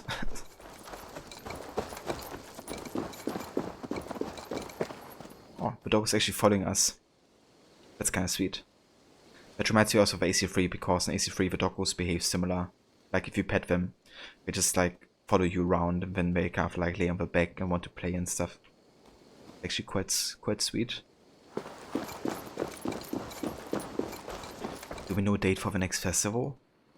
I mean, I assume it has to come like in the month of November. Because December to January would be Yule Festival again, right? Then the cycle would repeat. It isn't technically like set around the time of like Halloween, the one that's supposed to be next. But yeah, I would assume in November, but I don't think we have a date yet, at least not as far as I know. If somebody knows the date, feel free to share. Here you are. More relics for your collection. Show me what you found. Wonderful. And here is something for you. Got a few There should be Roman more bar like statue. this out there. I must be on my way now. Goodbye. Vale, Eivor.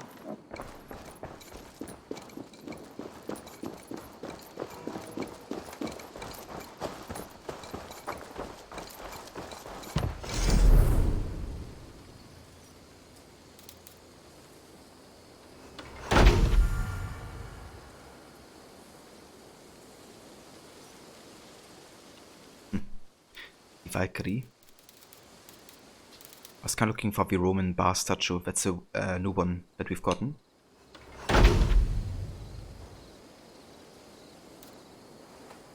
Very small, but I like it, actually.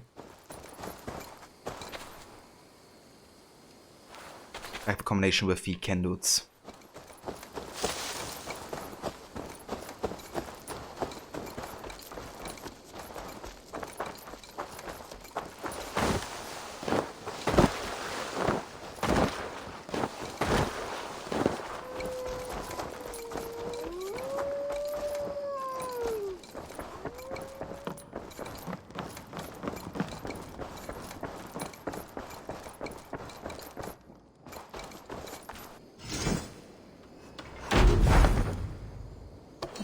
On the next festival, the only AC news lately seem to be early 2022 release for more Valhalla DLC, and that Infinity won't be free to play. That's true, yeah. I've read that as well, with Infinity being like having like a base cost. We're probably still gonna charge for additional, you know, content and stuff on a regular basis, but we'll see, I guess. Not like they have confirmed a whole lot about Infinity just yet. But yeah, I'm definitely curious. Yeah, I mean, me neither. I have to admit, I prefer to pay once for a game. Then kind of like you have like all the base content, I guess, instead of like constantly having to, you know, be charged again. Because I assume if they have like a live service model, they would be releasing much more DLCs than games have currently been receiving. But yeah, I mean, if it's good, you know, then I wouldn't mind paying for it either, if it has like a decent length and stuff. Yeah, I'm definitely curious to see how that turns out.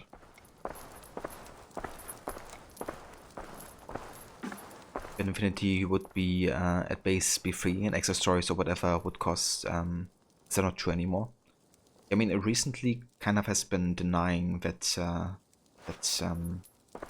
statement that it's like free to play. I think some people have been assuming it's free to play because Ubisoft was talking about live service model and stuff, which is often associated with you know, kind of like free to play games and the likes. But it might be that the base game price would be like lower than a full price title. Good to see you, darling. I don't think at this point there's like much official confirmation, just mostly leaks and rumors. Otherwise, those games that Division 2, right? Those are not free either and have paid additional content. That's true, yeah. Yeah, though they do seem to get like a lot cheaper on sales and stuff than like official releases of AC. But that's true, like they're definitely, you know, games you have to pay for. Where Division 2 were they like full price when they launched as well. But yeah, I guess those could be good references then, you know, like looking at previous single player games with live service models. I haven't replayed the Crew yet, so not sure about those, but I did play a little bit of Division 2. Division 2 was a full price game with a mid-price expansion pack. Okay. There have been some good sales, I see. And have you been like releasing constant new content for Division 2? Like over years?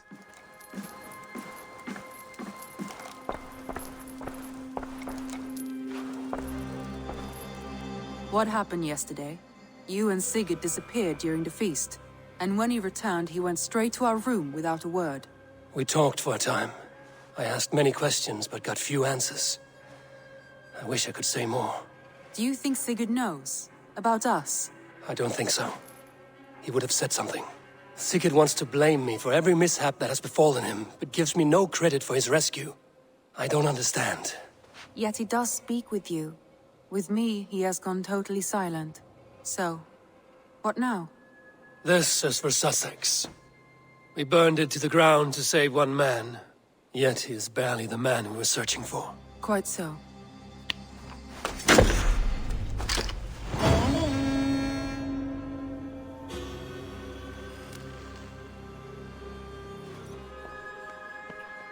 Right, so at this point we only have 5 alliances left, and we have done 8 already in England. So definitely over halfway through the main game, I would say at this point. But given that we also have the DLCs still to do, it's more like early half, or like, I guess, late early first half. They certainly added new things, most of which were either free contingent on owning the first DLC. I see. That's kind of cool, actually. Do it like this, you know. To kind of like have a DLC and then you still get like content over time. No worries, Max. Have a good night, dude. Thank you for joining with Raid. Yeah, definitely to see you tomorrow for some multiplayer madness. And yeah, have a good rest, dude. Someone that determined speculated that the next festival would release on October 12th. Well, that's far behind now. Yeah, no kidding, dude. Maybe November 12th would be more accurate. Jay, there's of course paid cosmetics, but you have never purchased any of that and got many hours of enjoyment out of the game. I think you mentioned that you played Division quite a bit. Somewhere in the 300 to 350 hour range on Division 2. I mean, that's a decent amount of hours for the price that you probably paid for the game. It's like me with the new AC games. Roughly. I mean, at this point I have a couple more hours than that. But yeah. Definitely get a decent amount of hours out of the new AC games, that's for sure. But if I should play Infinity, and it's gonna like constantly release the content, then it's probably gonna be even more hours. Especially if I intend on like ever replaying the content.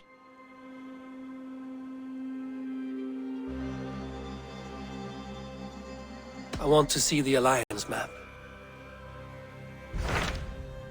Right, so we have different options now. We have Essex, Gloucestershire, Lincolnshire, Nottinghamshire, and Jorvik. Level-wise, the next one would be either Essex or Lincolnshire, and I will go for Essex since it's kind of like surrounded by all the regions we have already conquered. And story-wise would also fit decently, I think. It's like kind of like one of these, I wouldn't say filler arcs, but more like arcs that aren't directly tied to like a main motivation of Eivor, I don't think. It's really more about, you know, getting another alliance and helping the guys out there. I think it also connects to Soma. I think she makes an appearance. It's also makes sense because Greenwich, where she resides, is right next to it. And I think it also makes a connection to Francia as well. Since you have like a couple of Frankians. And you also meet Rollo, I think, who will be like a potential Jomsviking. So yeah, we're gonna pledge to Essex next. What of Essex? We received a summons from the Elderman and his Lady of Colchester, requesting you specifically for a matter of great secrecy. Foreboding. And who is this Elderman? One of King Alfred's lackeys? According to my scouts, he is a man who cares more for his own indulgences than the safety of his people. Approach with care.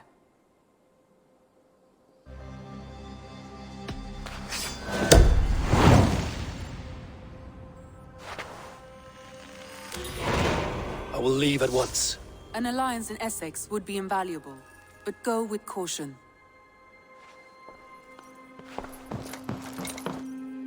We go.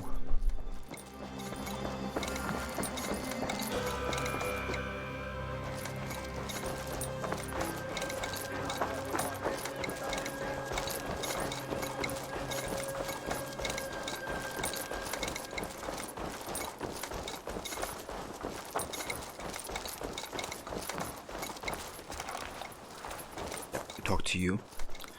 So I think what I'm just gonna do is port myself closer to Essex.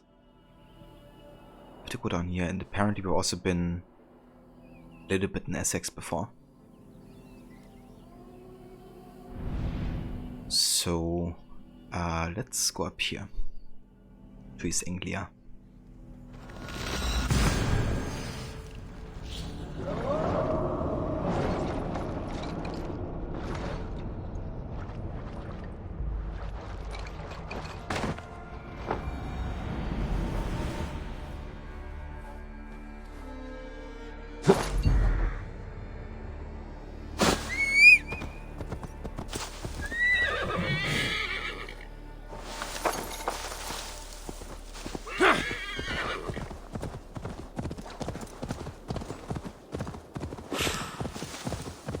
I feel stronger already.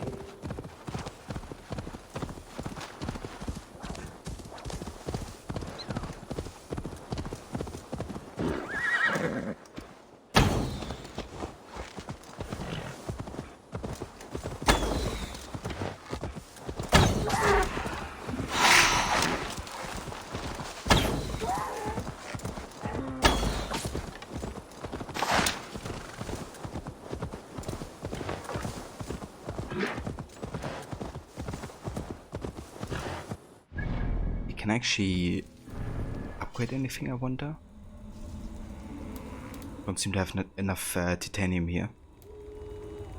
This needs 13, 12, and then 11. But yeah, we nearly have the Ottoman set for the upgraded bow. I quite like this one actually. Increase stun after kill and addition increases speed. Our bow flag effects are quite value in combat. But obviously it's very focused on that aspect. Also quite like the mentor ropes as well, they are also decent and they have a good look. But yeah, with the transmog system, that's not really much of a deciding factor anymore in what set to choose.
Stretch your wings, Sunan.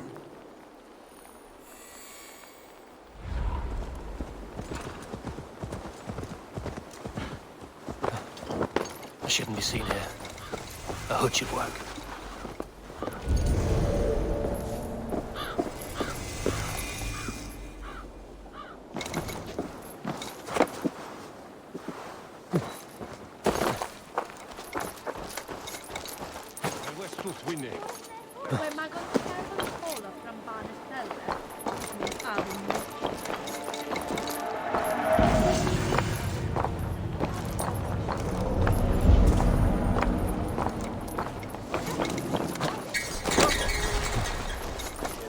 It seems Alderman Bierstan has made this ruin his longhouse.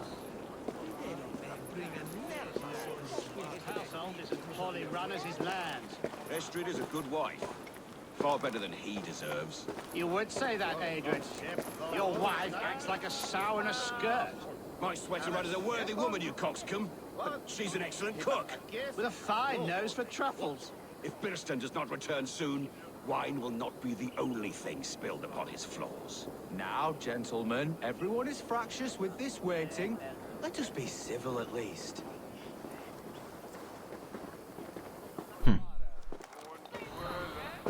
The burns full.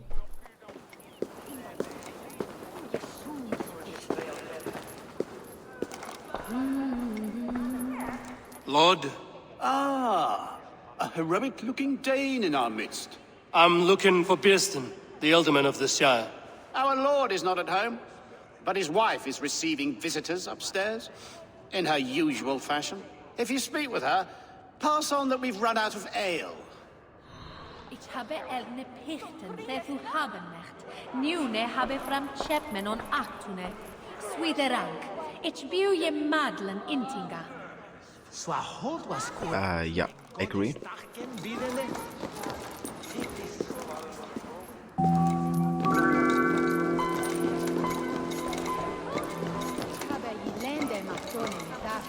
Hey, Dart Frog, welcome in. Thank you for the follow, and I hope you're having a good day or night. Disrespect you, lady. Sour ale in the air, muddy footsteps all over the floors.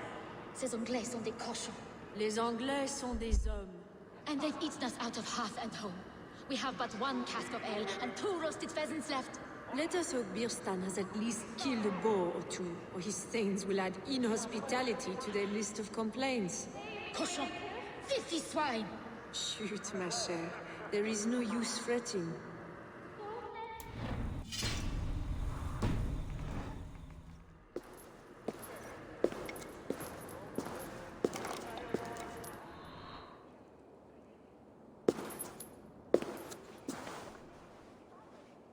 You! Guards will come at one cry from me! Sheathe your blade, lady. I'm Eivor of the Raven clan, here at your husband's request. Another Dane. I am Estrid, wife of the Lord of Essex. As you may have heard, my lord is not at home.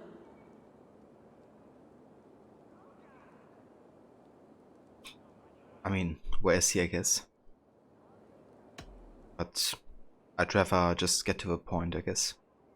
If he's away, I'll speak to you. Oh, that you could, Eivor. For I am sure this hall would shake with our merry wit. But your accord must be reached with him. You don't strike me as a meek Saxon wife. Do you yet see an ember of my Frankish fire, Ravenwalker? Perhaps it dances in my eyes? I'm wary of rounding up Saxons. Is your husband stolen, drunk, or wayward? He'll be stalking the woodlands today, hunting game and ignoring the vital affairs of Essex. One such affair is why we called for you. If I can find him, I'll remind him of his duties. Ah, such would be a miracle.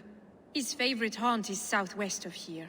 The lavender fields there attract the prey, God help him. With luck, he hasn't been eaten, but I'll return either way.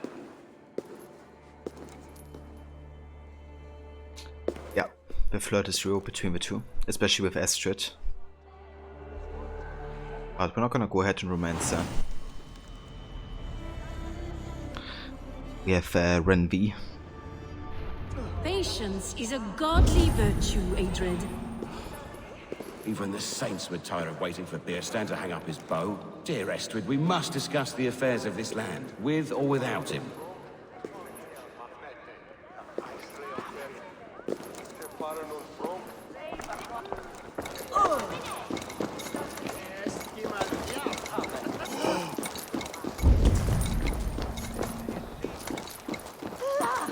And she threw away.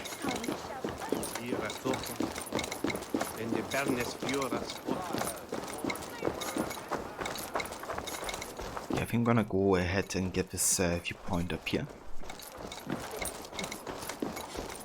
We have a way to fast travel back into this region as well.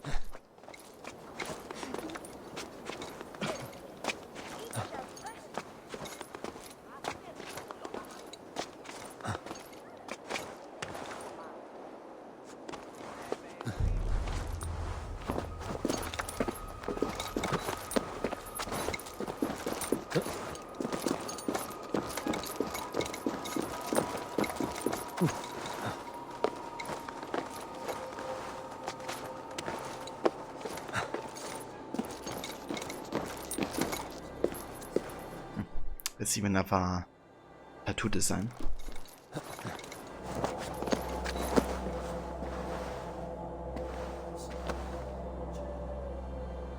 And I always have this kind of like anticipation sound before viewpoint synchronize.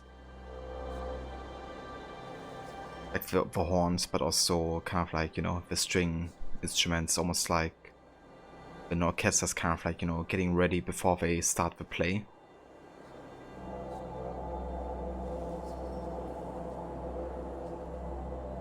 Very fitting, I think, for what's trying to achieve. It doesn't surprise me they, you know, had like fitting sounds with Jesper Kyd and Sarah Schachner as the main composers. I really wonder if this was Sarah Schachner or Jesper Kyd. I think given that it's very strong with the string instruments, it might be Sarah. But I have no idea actually.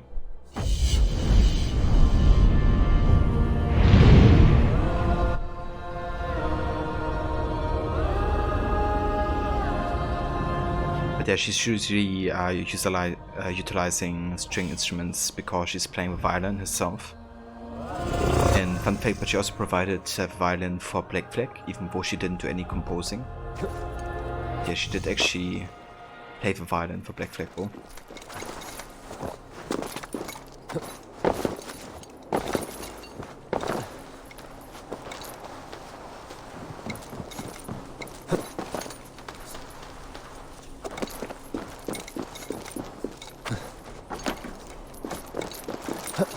This place would have been impressive once, a long time ago. What I really enjoy with AC Valhalla are like all the ruins that you have. You know, the city is like huge on those Roman ruins. Something that's also very prevalent in the Ezio games, right? Because you have like, especially with Brotherhood, you know, being set in Rome, you have like all these odd like structures that are not even used anymore. Like, you know, the Colosseum at the point the Brotherhood is taking place wasn't used for gladiator fights whatsoever. But rather it was kind of like crumbling and couldn't really be used for much than like, you know, meetings, or rather to kind of like showcase play taking place there of Jesus getting crucified. And you even end up rescuing the actor who plays Jesus. So kind of like saving Jesus from being crucified, which is kind of funny. I always enjoy that mission in Brotherhood.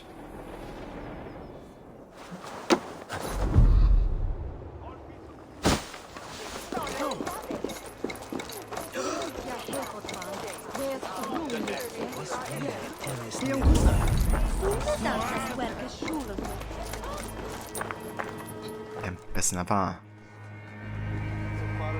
Eber.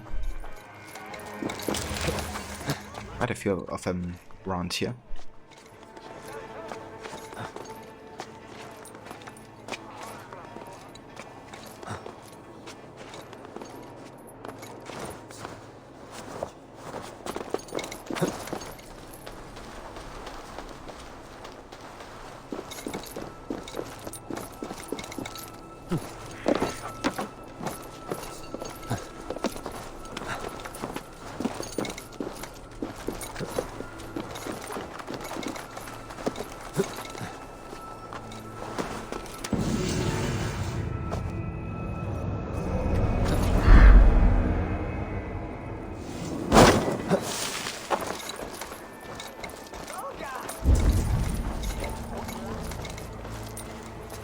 can even play some Orlok here. Always good to see. I haven't been quite as good in Orlok as I've been on my first time playing the game. I think I lost maybe one game my entire first playthrough, and I've already lost like, I don't know, probably at least 3 or 4 in this playthrough. Probably even more, maybe even 5. Special services. Brother Musevus. The lights in oil, the hotter the better. Brother Alexander, seek the company of the sweetest of beards. Brother Martin, 2 ladies, one blonde, the other excessively hairy. Brother Asen, he likes to drink and watch. Brother Michael, goats, make sure Philippa has her horns filed. Friar David, candles, you must order more from the priory. And Brother Tepavus, rough. Oh, that's some special services here. Come on, you dry, dusty whelps! Full drink with me! You look like a game horn swiller. What say you? Slam it back faster than myself, and you win. Let's see your silver. Make it interesting. Ha! For gold and glory! Let's drink! Breach another cask!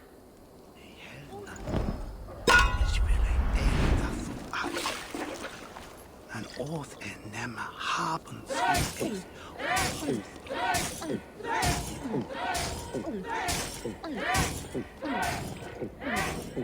Be kissing a flagstone soon.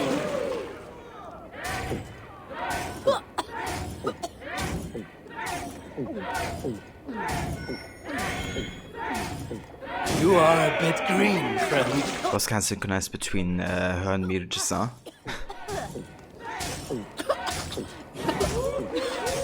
She felt big time just now. Staggering already?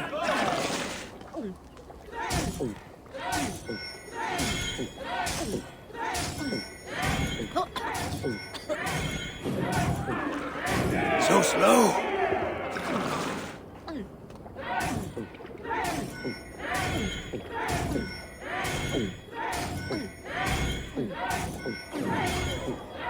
Don't hurl into the barrel, okay? Oops.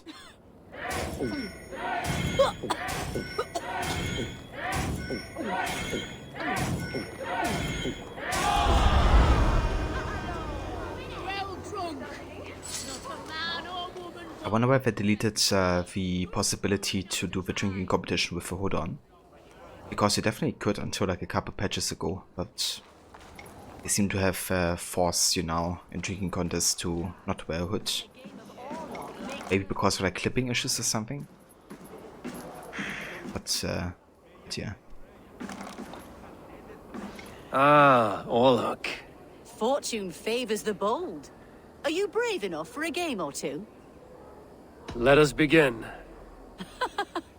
I like you already.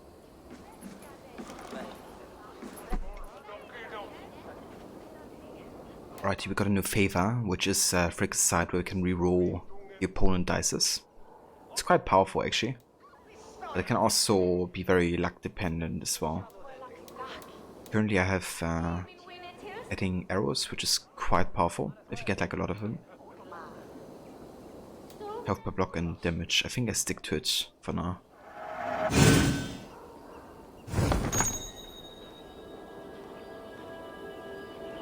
Vision is like still blurry from like the drinking. Jesus, Ava.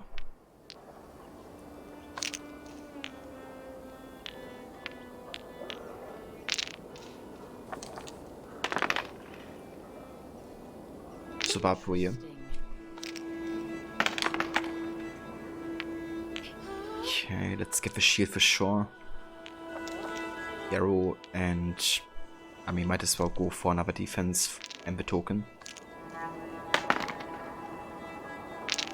Ah, that sucks. 2 steel tokens with additional token. At least you got 1 back.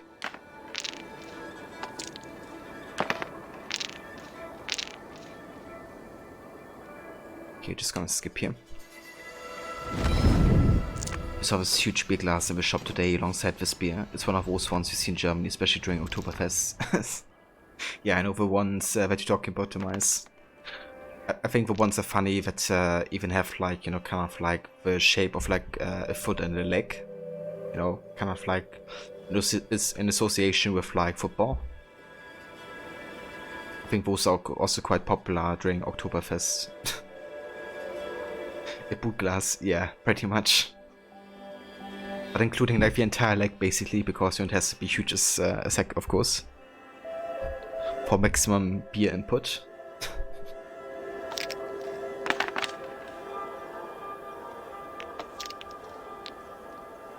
Not gonna take the arrow here, I don't think. Unless we get another one. I mean, the token is still worth it, to be honest. Might as well take it.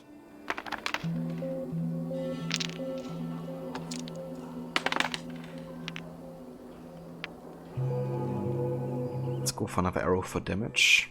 I'm gonna skip the axes here. Okay, he gets 2 shields.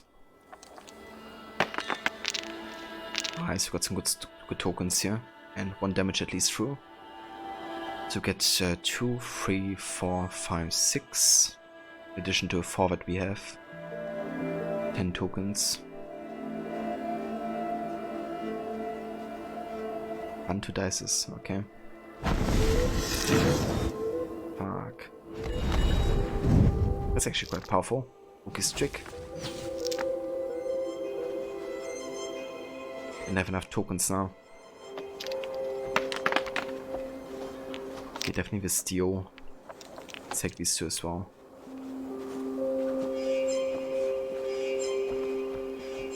Destroy opponent's tokens for each divert road arrow. That's kind of powerful. Interesting setup that she has. Maximum intake demise. Yeah. I mean, very important during Oktoberfest. This will do. Let's get another steel token. He's probably trying to get rid of my tokens, right? With the arrows that she threw. Maybe.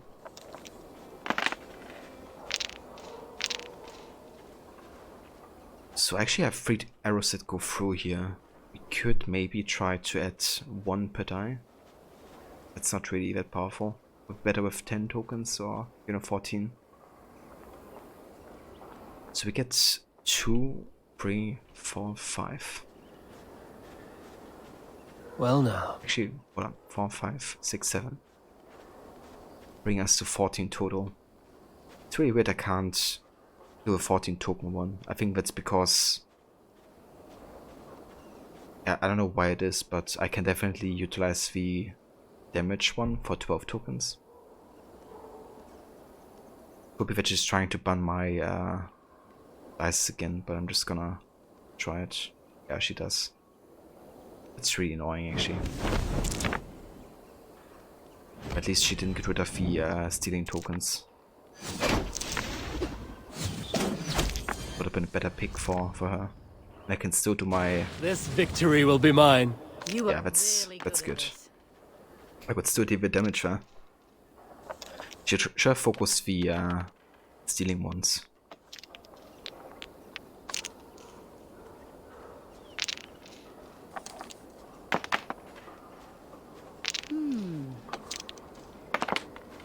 Okay, let's have him take the shield, and let's also go for another steal. Just want to make sure that she doesn't get a lot of tokens. Just need to get to 8 for the 5 damage. So that gives us already 2, 3, 4, 5, 6, 7. Damn it, 1 off. Next turn we should be able to finish her, I think.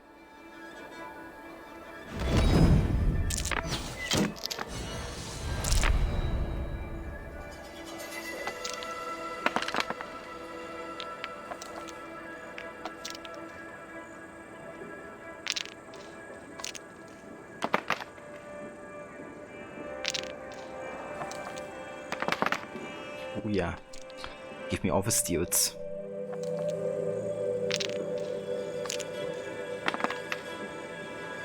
This will do. Yeah, no, you would die.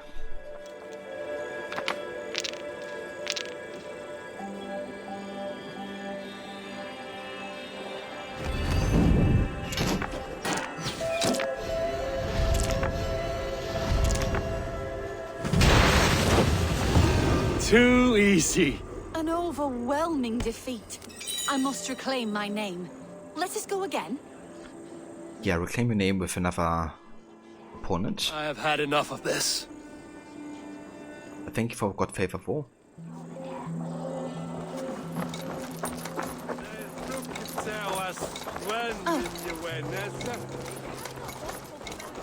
I'm athirst. Who'll come help me slake it?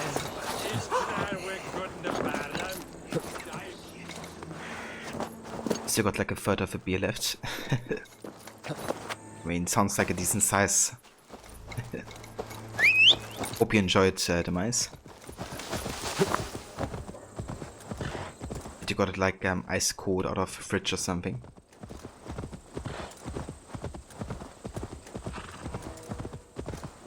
I think that always like elevates certain drinks.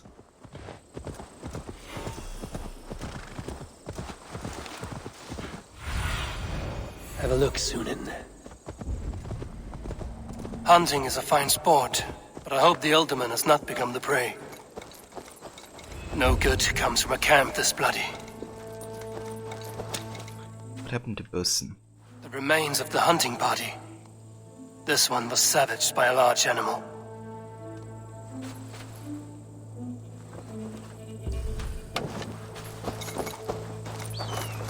They were caught off guard as they supped.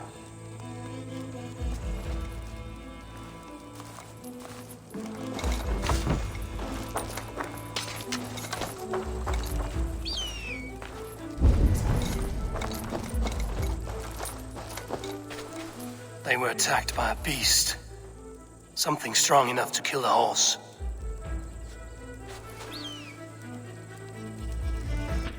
Miles, you did not know. For you, you're not real that into beer and having it cold, you know. If your cider nice and crispy cold, I mean, that's also nice. Yeah, to be honest, I don't really drink any beer myself. But when I have beer, like, it's, you know, like sometimes I guess I have beer, like, on a party or, I don't know, on like an occasion or something. I feel like it's like a bit colder. But yeah, also like, you know, talking about like other drinks, like anything that's kind of like supposed to be refreshing, I just love to be cold, to be honest. I also have usually everything with like ice cubes, unless it's like, you know, extra hot drink. Some large prey left these tracks in the grass. The hunters were prey to a large beast or two. I can only hope that Björsten still lives. Aid me. Be my eyes.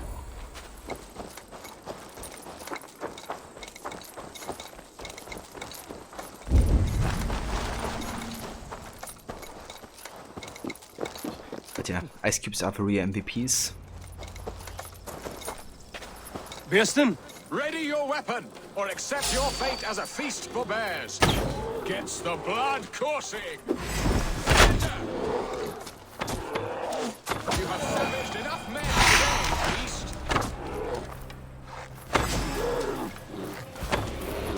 Do not let them charge you.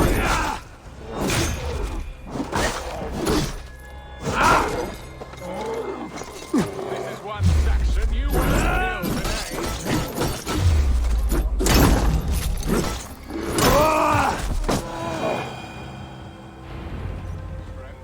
I would not have survived this ambush without you. You have my gratitude to stumble upon me in my moment of greatest peril. Perhaps you were God sent. I'm Estrid sent. Your wife and the Thanes of Essex both want your balls on a blacksmith's anvil. When do they not? You could return and report that the savage claw took me. Poor Björsten, his exit pursued by a bear. And make the beast Lord of Essex in your stead. No doubt my Estrid would prefer his velvet paws to my calloused hands. So, who are you? A sellsword?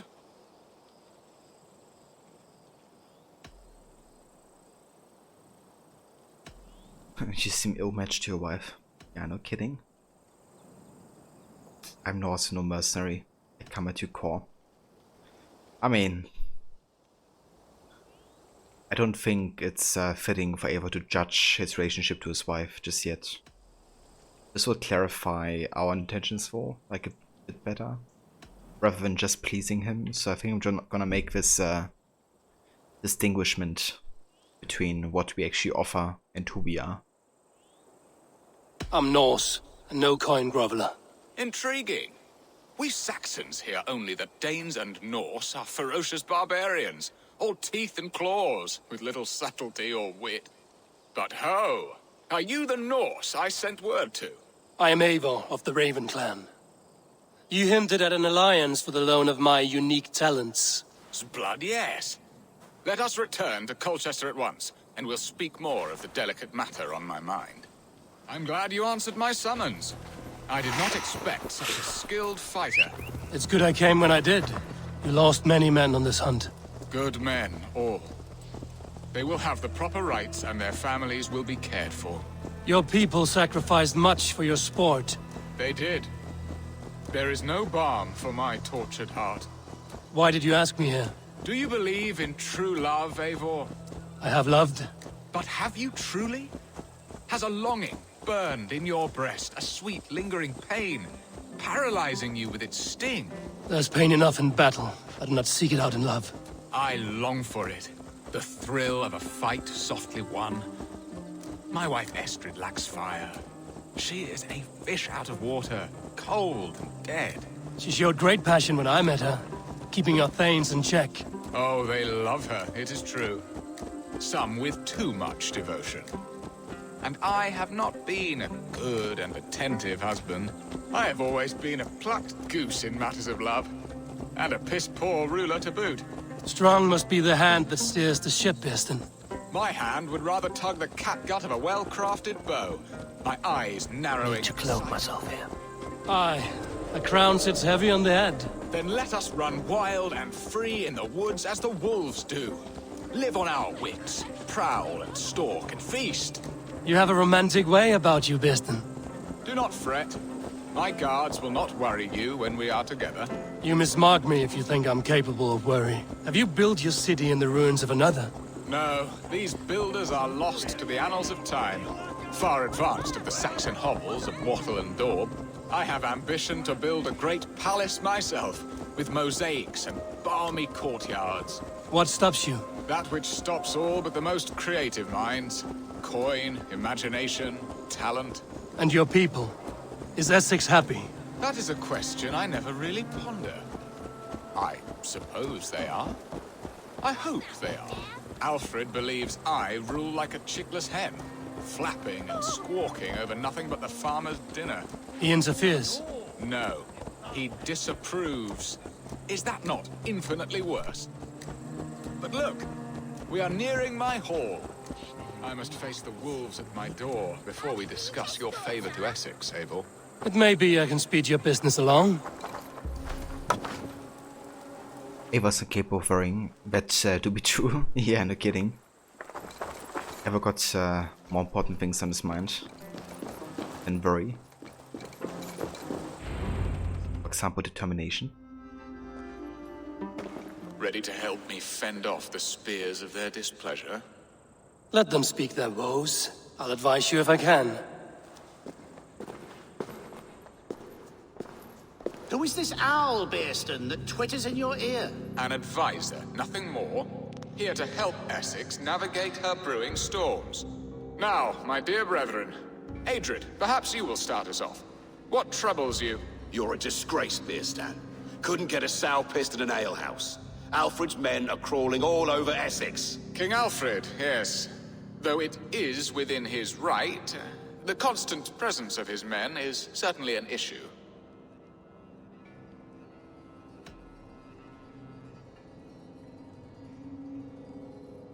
Fulcrum's Chamber müsse. Alfred will get bored soon enough. He has bigger pikes to bake than are to be found in this stolid backwater. Alfred's forces are only here because of Estrid's failed kidnap. Now that she is safe, they will soon be gone. And you, Wyatt, what do you say? Your preparations for the Lammas festival. How can you think of spending so much coin when your people are starving?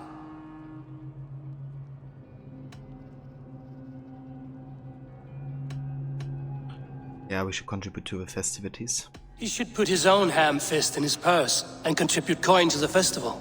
Yes, you worry about the cost of such a festival, one that thanks God for our great harvest.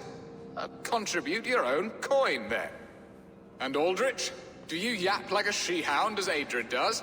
You know my thoughts, Bearston. The feared. How can we give men to Alfred for his wars when our harvest suffers day by day?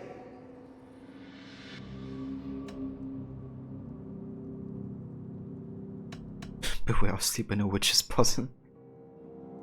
Do they not defend your land? You'll need all the men you can muster to fight the coming wars. The Danes are a great threat when provoked. Those we cannot ally with, we must fight or lose our lands. There! Have I not answered all your questions? You are a stain on this Shire, Beerstan. Useless. Useless? That's right.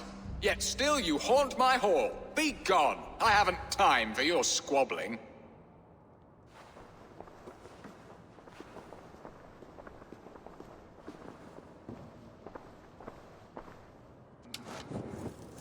I mean, they seem to have points though. A fine outcome, Eivor. The very soul of balance. A firm hand is all you need, Bearston. Whether on your hunting bow or on your helm. All this talk of hunting makes me long for the woods. Your wife awaits, Bearston. Aren't you worried some other man will drench your sheets with his sweat? Ha! She does as she must. As do I. But you will discover... You have done the impossible, Dane. Returned my errant gander to his coop. My pettish love. Such a stormy countenance clouds the sun of my return. Your thanes drank the ale the abbot gifted us. All of it. Now that is a tragedy my heart will not easily overcome. If he looked at me with the same affection he shows for hunting deer, our marriage might have survived.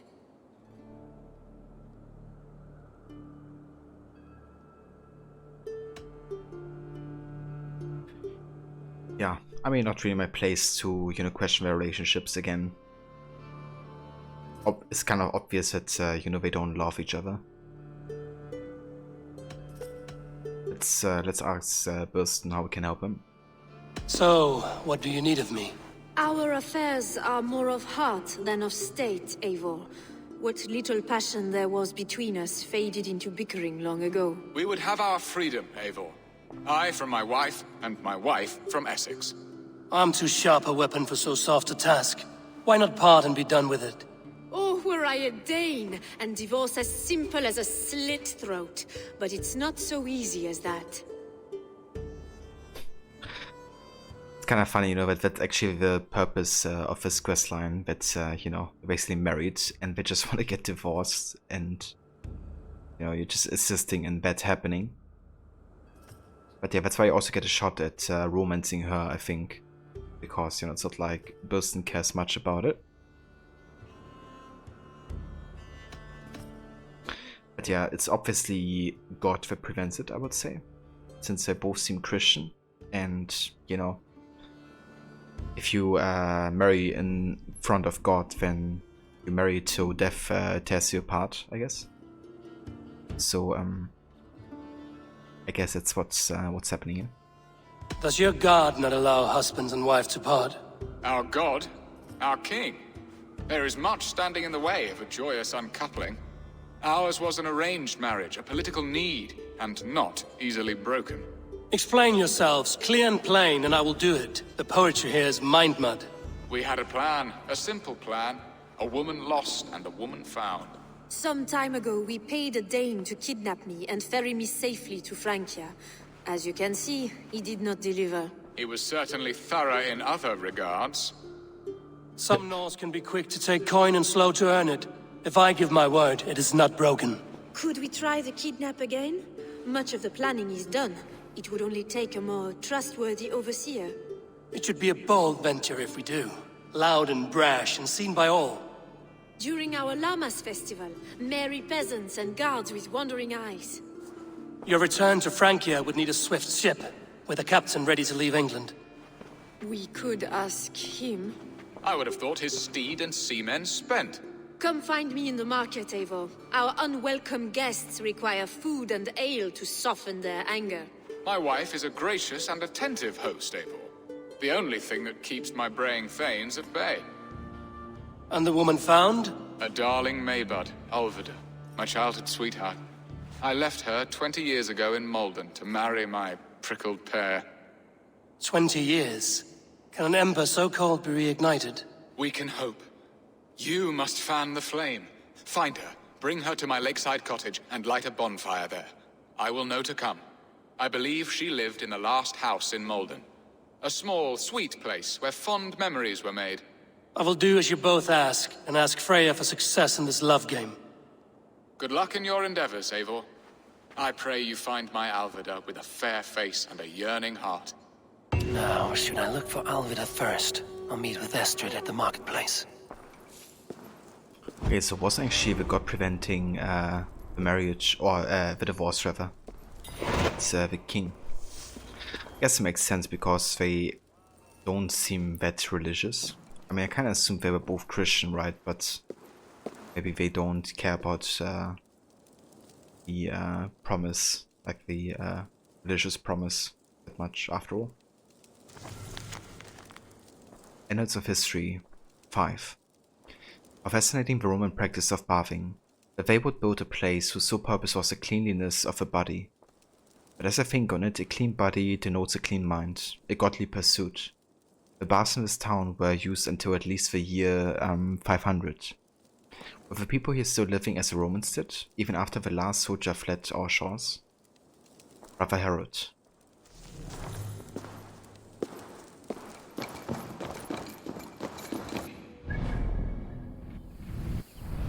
Right, so we have a quest over here. We can talk to Estrid. And then we can talk to Alfida down there. I'm gonna go to Estrid first. And check that out.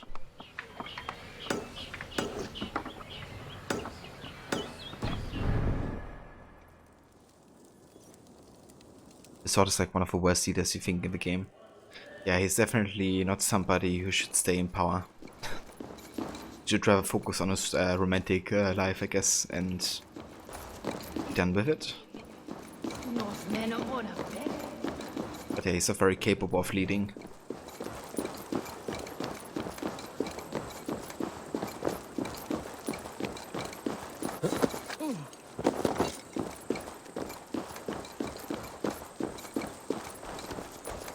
I haven't gotten far enough into the game to know it backfires on Eivor or not. Yeah, I mean, I don't really wanna spoil anything for you know, so I guess I'm just gonna find out eventually. And I don't actually remember 100% if it would or not. But I think overall you don't need all the alliances to still get past certain points. We just have more help or less, I guess, in some situations. I haven't found like major consequences just yet for not having a certain alliance, but I mean, then again, I also had like most alliances, right? Like, I kind of managed to get more positive endings for almost all the story arcs my first time. So I wouldn't really know 100%.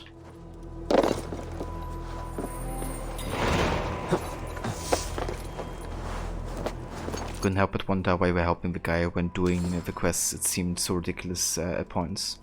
But some of the missions in this were fun, especially the kidnapping. Yeah. There's definitely a certain ridiculous element to the story arc. Which I guess also includes the kidnapping, you know. But yeah, I guess it's a bit more of a light-hearted story in some regards than others have been. yeah, it's definitely valid that you felt this way.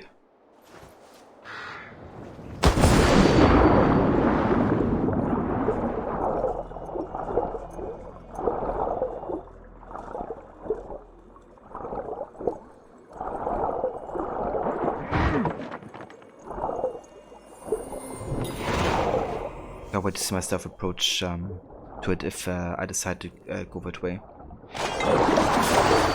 Yeah, I think... Didn't I actually watch you do this mission? Like the kidnapping mission? And then we talked about if it's like possible to stealth? Because I'm actually not sure if... I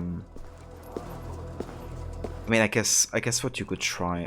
I think we talked about it, but I guess what you could try is really getting rid of like all the guards in a certain vicinity and then start kidnapping her. Like maybe that could work.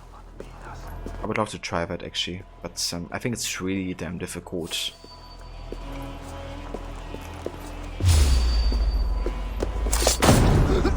Doing it completely stealthy.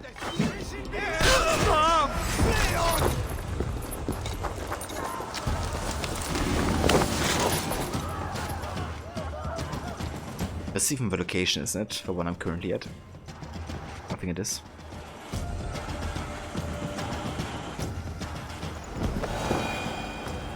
Ended up replaying it and using the firebomb ability, and it kind of worked.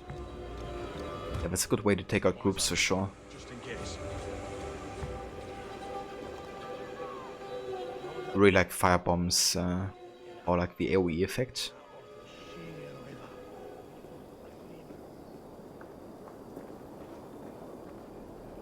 These guys are still investigating.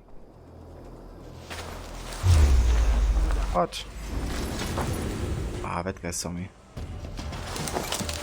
The Malaka. It's like stuck on the wall or something.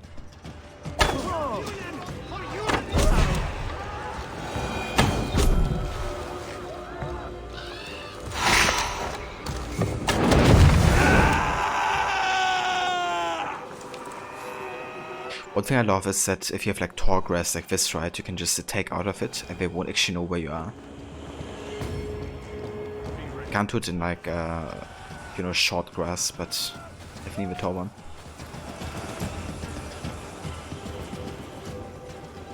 She survived.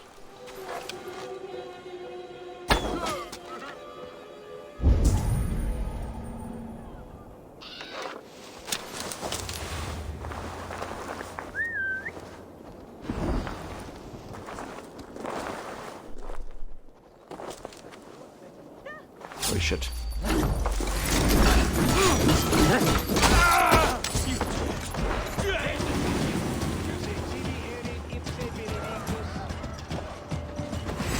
No trace, nothing. Alright, let's do this in.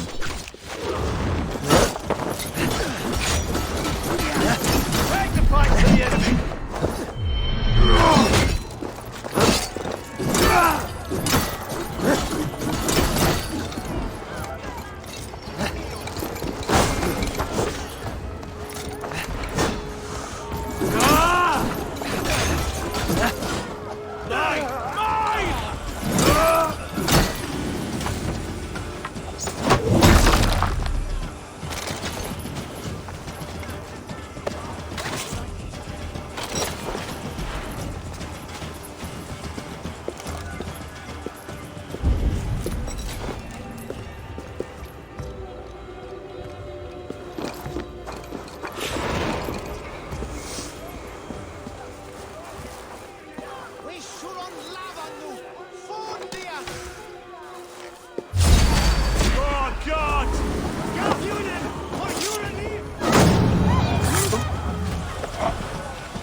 The whole square went up in fire as there's lots of straw. It's actually a good tactic, you know, to kind of like utilize the straw to spread the fire more. It's a good plan. Also, that 2 years and 1 month of following war anniversary. That's awesome, dude. 2 years already. I remember you following definitely quite early.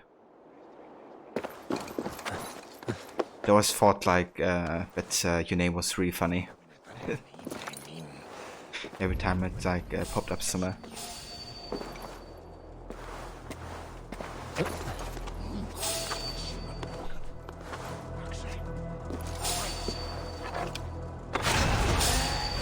Oh, you kidding me? He hit the weak point with the sleep arrow, and that's why he didn't got put to sleep.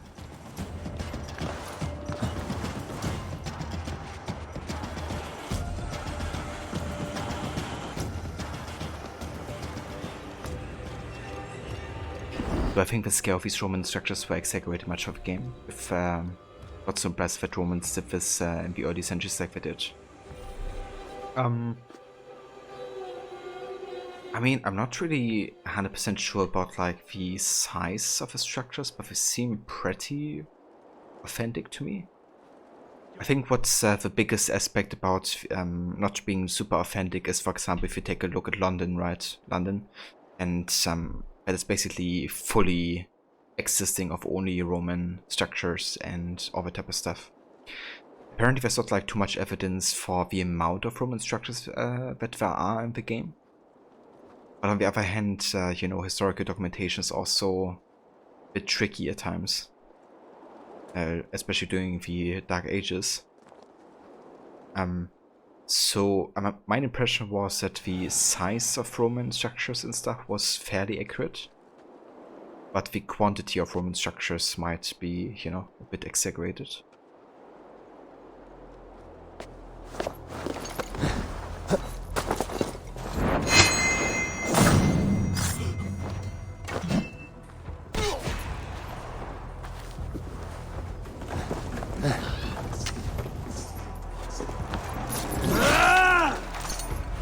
But yeah, I haven't actually gotten around doing London, or I don't know, kind of like other parts of England in the Discovery Tour. I'm still in the at the end of the Norway part of the Discovery Tour, but I think there should be eventually some Discovery Tours about, you know, talking about the accuracy of like all the Roman structures that you can find. Kind of hope that they address it, but we just have to see. I think we're looking for someone playing AC games and just randomly found the channel, so that was a good surprise. Yeah, to be honest, it's how a lot of people that are still sticking around have found me, or that I got to know. Actually crazy how AC has been kind of like the connecting game or franchise for like a load of people that I know on Twitch. And that I also ended up, you know, watching like play mostly completely other games as well. It's always funny to me to think about, you know, how random you can kind of like meet some people, you know, especially on the internet. Then you have like, you know, kind of like lasting relationships and kind of like, you know, hang out for like even up to years. It's kind of crazy to think. Like, for example, Morrow, like he just, you know, randomly looked for like a Revelation stream and found me, and then, you know, we hung on like a whole lot and kind of like the projects together and all that type of stuff. Just because, you know, like it's not even something that you do like every day, right? Like looking for somebody to play like a specific game on Twitch. At least I don't. But yeah, sometimes you definitely can meet some really cool people. Bassett, you have to check the Discovery Tour out. Another game you played had the level with an excavation of Roman bathhouse ruins in London as a level. And I thought that was pretty cool too. Yeah, I think that's definitely interesting. Like, I always enjoyed learning more about the Roman times and like from everyday life to, you know, what kind of like has remained from that culture as well. Yeah, the Discovery Tour is really fun so far. Like, I've been enjoying it. What's very different to the ones from Origins or Odyssey is that you have like the whole, like, you play as an actual character within the historical time, and you have like an actual story connected to those characters. So it's like really a combination of narratively driven historical stories that are actually more historically accurate, it seems, than the main game, to a certain degree, which makes sense, I guess. And then you have like still these discovery sites, and you can like learn more about like different culture practices and, you know, medicine, all that type of stuff. But that's been really good so far. I actually quite enjoy the story approach. I just wish they had done more narration for the Discovery Tour, because Origins had like a whole lot, and Odyssey had like way less. Now Valhalla seems to have even less. I mean, obviously they have like the whole worked out story, which has a lot of voice acting, but actual information itself, a lot of it isn't voice whatsoever. But yeah, it's not like, you know, it's like an overload of information. It's definitely alright to read it yourself, but especially when streaming, you know, I think it's a bit nice when you can just like sit back and listen to, you know, especially if it's like kind of like about information purely. But yeah, it's been good so far though. I've been enjoying it. And what's also really good about the Valhalla Discovery Tour is the rewards that you get for in-game. I haven't gotten the unique swords yet, but I think there's 2 of them. And I've also gotten the Elderman set, right, which is what I'm currently wearing. And it has the increased stun after kill and addition increases speed, which I quite like for combat, I have to say. Like, I always enjoy stun quite a lot. So that's a really good good set that you get quite early out of a Discovery Tour. I think the first or second quest you get it already.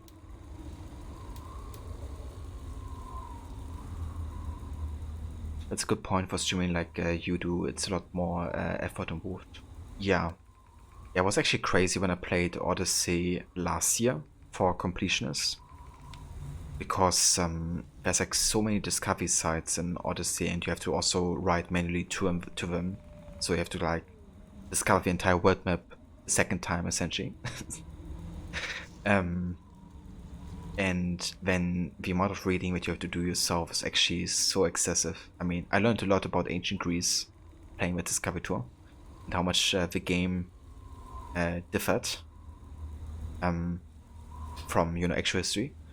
But yeah, it was like so much to read. Like, I did it in like 1 hour sessions usually, like before I started my official Odyssey session. And I think I probably ended up playing the Discovery Tour for 30 hours total or something. Odyssey. Just because you're reading out aloud all that information just really took me ages. I think Athens alone, or Attica, which isn't that big of a region compared to, you know, the entire map of Odyssey, has at least over 100 discovery sites where you have to like just read yourself. It's insane. But I did all of it, and I did learn quite a bit, but it was still way too much. And yeah, it is. Fortunately, though, other fast travel points are unlocked already, so you just have to go to all the different places, but a lot of the discovery tours are really, you know, spread across like the regions, like how it is in Attica, like really spread across the entire region of Attica. That just takes ages, you know, going from like one to the next, plus talking and reading. Not gonna do the Odyssey one so fast again, and I think if I do the Origins one, I'm just gonna stick to listening to the narrative, like to the voiceover. But yeah, it was good to get it done once at least. Thurston, the Alderman of Essex. He was the Alderman of Essex of the 9th century, married to a Frankish nobility in order to cement a cross-channel alliance. A keen huntsman and apparently a hopeless romantic. Sorry, I had to. He was also a prolific writer, although I should say his enthusiasm far outstripped his talent in that regard. It's kind of funny if I talk about, you know, that's the reason he married Astrid, but they don't really talk too much about his motivations in game, you know, with like the Frankish alliances. But I guess at this point he doesn't really care all that much anymore, as he might have a few years ago. Astrid was a Frankish lady of noble birth who was married to at a young age to Burston, Alderman of Essex by her father. Well, she was by all accounts witty, beautiful, and intelligent. Her diaries show Burston was more interested in spending time with his hunting hounds than his wife.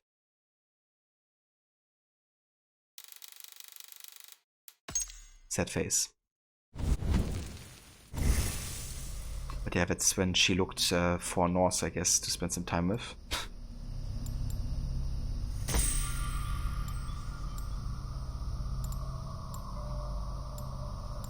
Let's get more headshot damage. We want to max out that range. One-shot kills if I can. And how about we also do a flighting actually? I mean, we're quite close to the next mission, but I kind of feel like doing that. Challenge. We have the Colchester Colossal. We run this town, and if you think you modern mongrels are muscling in our territory, think again. So we have a challenge. We've done some brilliant and daring pilfers, but now we heard the bishop been squirreling away some expensive book. First game to get it from his quarters gets the run of his red piss-soaked hovel. Accept or die, you have been warned. Kenneth, the crazy bastard.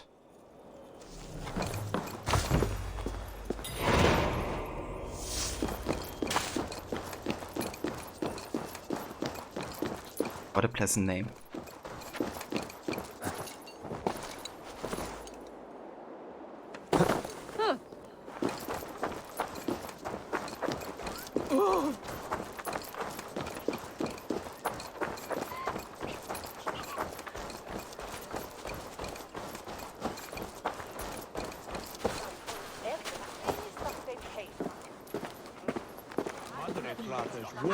Good morrow, good morrow.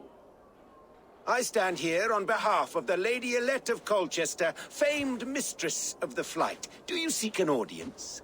I've never heard of her. Based on your appearance, I'm thoroughly unsurprised. Nevertheless, do you wish to challenge her? I do. Foolish. Yet to be graced by her presence may balance the pain of the loss you will most assuredly suffer.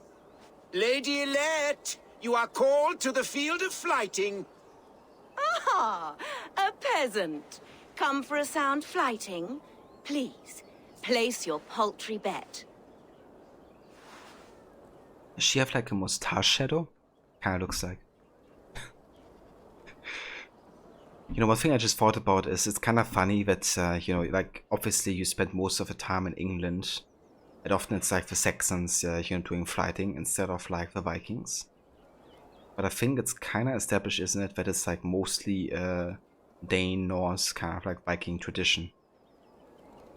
It's kind of funny that you end up mostly fighting against Saxons and like non-Vikings, so to say. But yeah. Hey there, Kobe. Good evening to you. Hey, from bed. Got home from performance where you were helping out with tech. Oh, very nice, Kobe. I hope the performance went well and that you had a nice evening. Yeah, definitely having a good time with Valhalla. We're also about to wrap it up here because I'm actually getting quite tired. But yeah, having a good time playing some of Valhalla. Initially I was planning to play some Watch Dogs Legion, but then I ended up having some performance issues with a new patch of that game, so just decided to stick to some Valhalla tonight. Don't mind definitely playing more AC, as always. But yeah, it's going good. We're currently playing that story arc. I think you know of the one where you know, the husband and the wife kind of like want to get divorced, like the ones that are king and queen at this point, I guess, of Essex. Then you help them get divorced and you know, get some other love interests essentially. It's a bit of a funny story arc. It went great. Kobe was last evening. That's really good. I'm glad it went well, Kobe. Yeah, they definitely can. And I just really wasn't feeling, you know, trying to like fix, I don't know, for like half an hour to an hour before I could stream again. So, yeah, Valhalla is tonight. Yeah, that's the one, Kobe, the one where you kidnap the wife. I would try to do it stealthily this time, because I didn't do it my first time. And because I'm the best would challenge me a little bit. But yeah, we see how that kidnapping will go next time with Valhalla. I just read the wiki on flighting since you mentioned it. There's a comment about this game in the post. Oh, nice. So, what does it actually say? Vesud. Yeah, office job, Kobe. That's what we're all here for. The failure of stealth. But at least the approach to try. Like that hood? Yeah, me too actually. It's part of the Harder Fox set, which is like one of my favorites. Kind of like the rugged edges, because it reminds me a little bit of the hood that Bike has in Origins. And I guess it also makes it look a bit more realistic if it's not like, you know, super perfect. It was still a thing in the 15th and 16th century Scotland too. Interesting. So that long it kind of endured. So I guess it was something that the Vikings maybe brought over and then people kind of like kept on using, I assume. My question would be if it actually did originate with the Vikings only, or if it was maybe already a thing in England.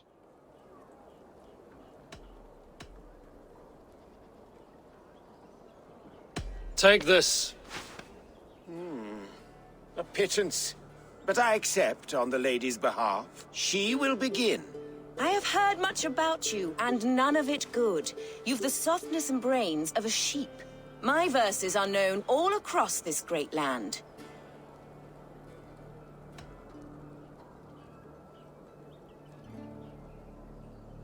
And it's more than the country can stand. Simply awful.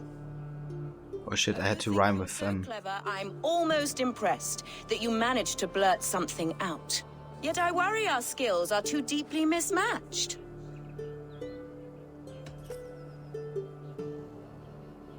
Okay, this should be the one. I kinda screwed that previous one up. I'll defeat you and banish all doubt. Lucky. I should almost take pity on one so bereft, of beauty, of wit, and of skill. But instead, I'll persist till you beg me to stop.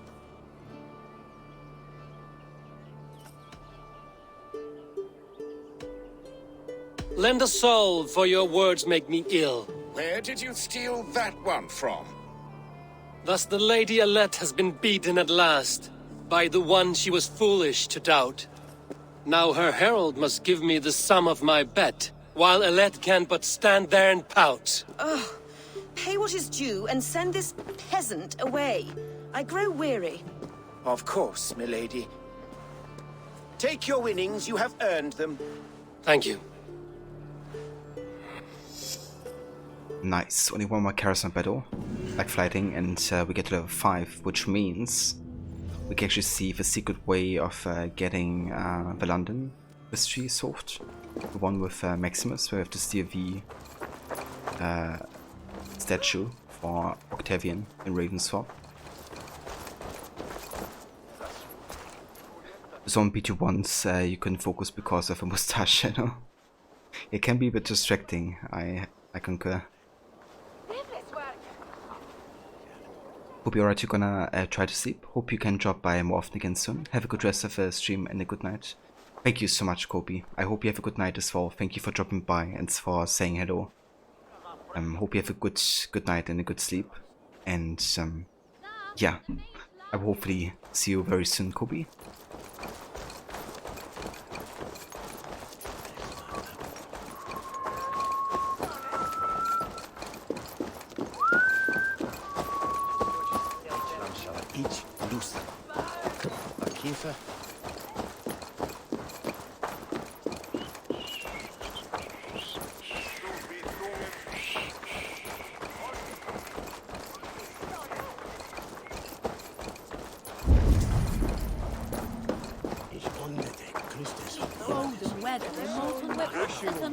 There you are, Eivor.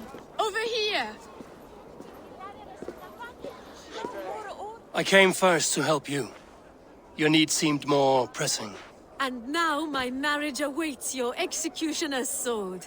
Will it not be strange to leave this place? You've lived here half your life. Yes, but what is to keep me here? A loveless union and the dirt mounds of two babes who never took a breath. Rip. She lost 2 babies.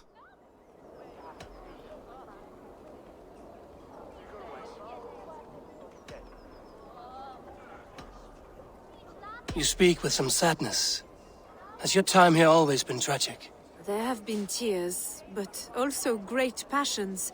Love, foolishness, regret. Yet, is that not all lives? The best lived of them? And what of our plan, the great Lamma's kidnap? Is this a Christian feast? Yes, it's a wonderful evening. A blessing of the harvest, full of fruits and fires, drinking and dancing. Revelers with muddy minds and glazed eyes. That's good for us. And what of the ship that will sail you home? I know just the one, and her captain is full of fire. Come, I will take you to him. Is that actually Rollo that she's talking about? Because that is actually one of the few scenes that has like actual nudity. More than a boy in his 17th year, full of youthful bravado. A Saxon? A Dane. Though Adred calls you raiders, he says that you are here to steal England. Some may be. But I've come to settle a stretch of land. I'm not so keen to return to the winters of my birth in Norway. Norway, it must be beautiful. Rugged and fearsome, and cold as anything, the frozen north. So cold that light hangs in the sky. A road for the Valkyries who carry our dead warriors to their eternal feast. An eternal feast would be a merry end. I mean, I wouldn't mind an eternal feast after I die. Food for ages. We are here. This is a brothel. The captain's name is Hrolfr, called Rollo in my tongue. Tell him of our new plan and agree to whatever reward he demands. He may take some convincing, for we did not part on the best of terms. I'll bring him round. By force or persuasion. Just be ready for my signal at the Lamma's festival.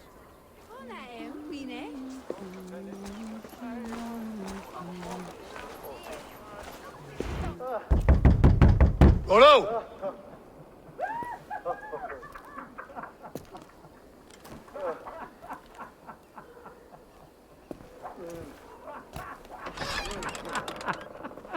Please, I'm just a poor Christian brother with nothing left to give.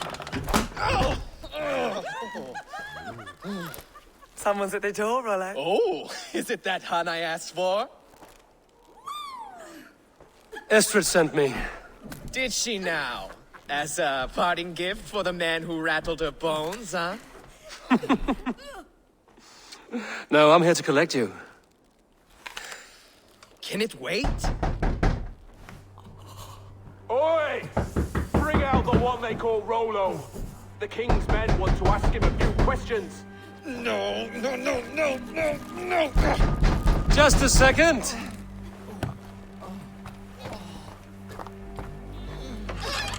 Good day, sir. Come in. Move! Move! Some help here? Bloody fucking Danes! Open this door! Out! Now! Follow me. We found your camp, Dane. Friends are all trussed up. No one's helped you now. Enough, you drunken fool!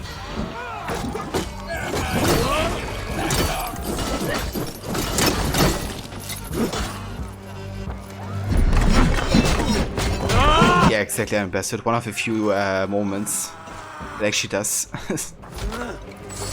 Places all. Better than the Daughters of Larian, I guess.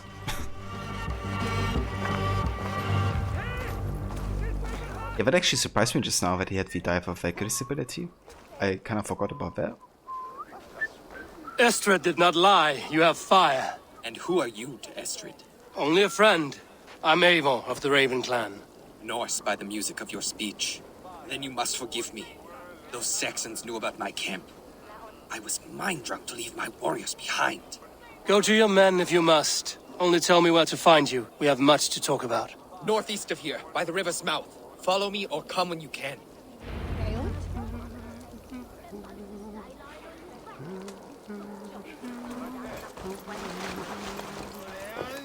Alright, so it's quite a way away here.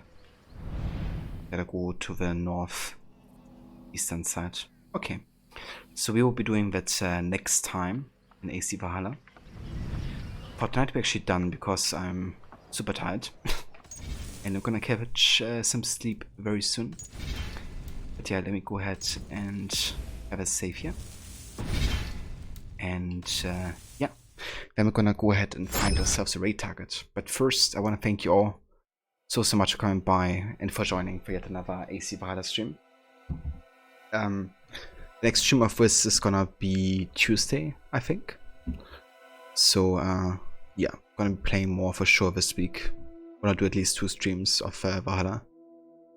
However, the next stream you will see on this channel will be tomorrow with Multiplayer Mondays, which we are doing every Monday essentially. We'll play everything from Rocket League to Hearthstone and yeah, all kinds of other games of co-op or multiplayer. Maybe even some AC Unity actually, because I've been really enjoying getting back into that game as well. So yeah, can definitely expect those games, I would say, tomorrow.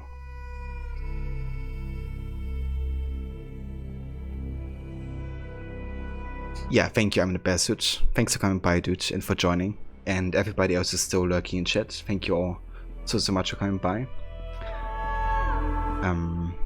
But yeah, let's have a look who's online for, who we can raid. I do see Grace playing some Forward.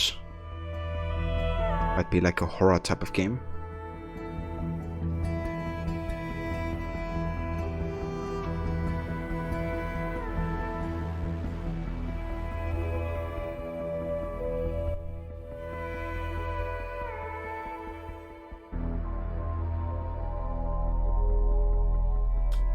Okay, it does seem like she has some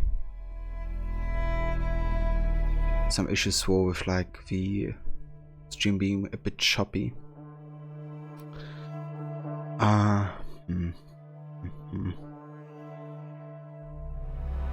guess we could also raid Mauler. I haven't raided Mauler in quite a while. He's doing his community night today, I think, doing some Goose Stack. It's kind of like an Among Us type of game. And yeah, he usually has like quite a few people joining him on those kind of streams. Always good fun to like hang out with and, you know, have like a background or something. But yeah, I think we're gonna do that. Have a look how Mauler is doing.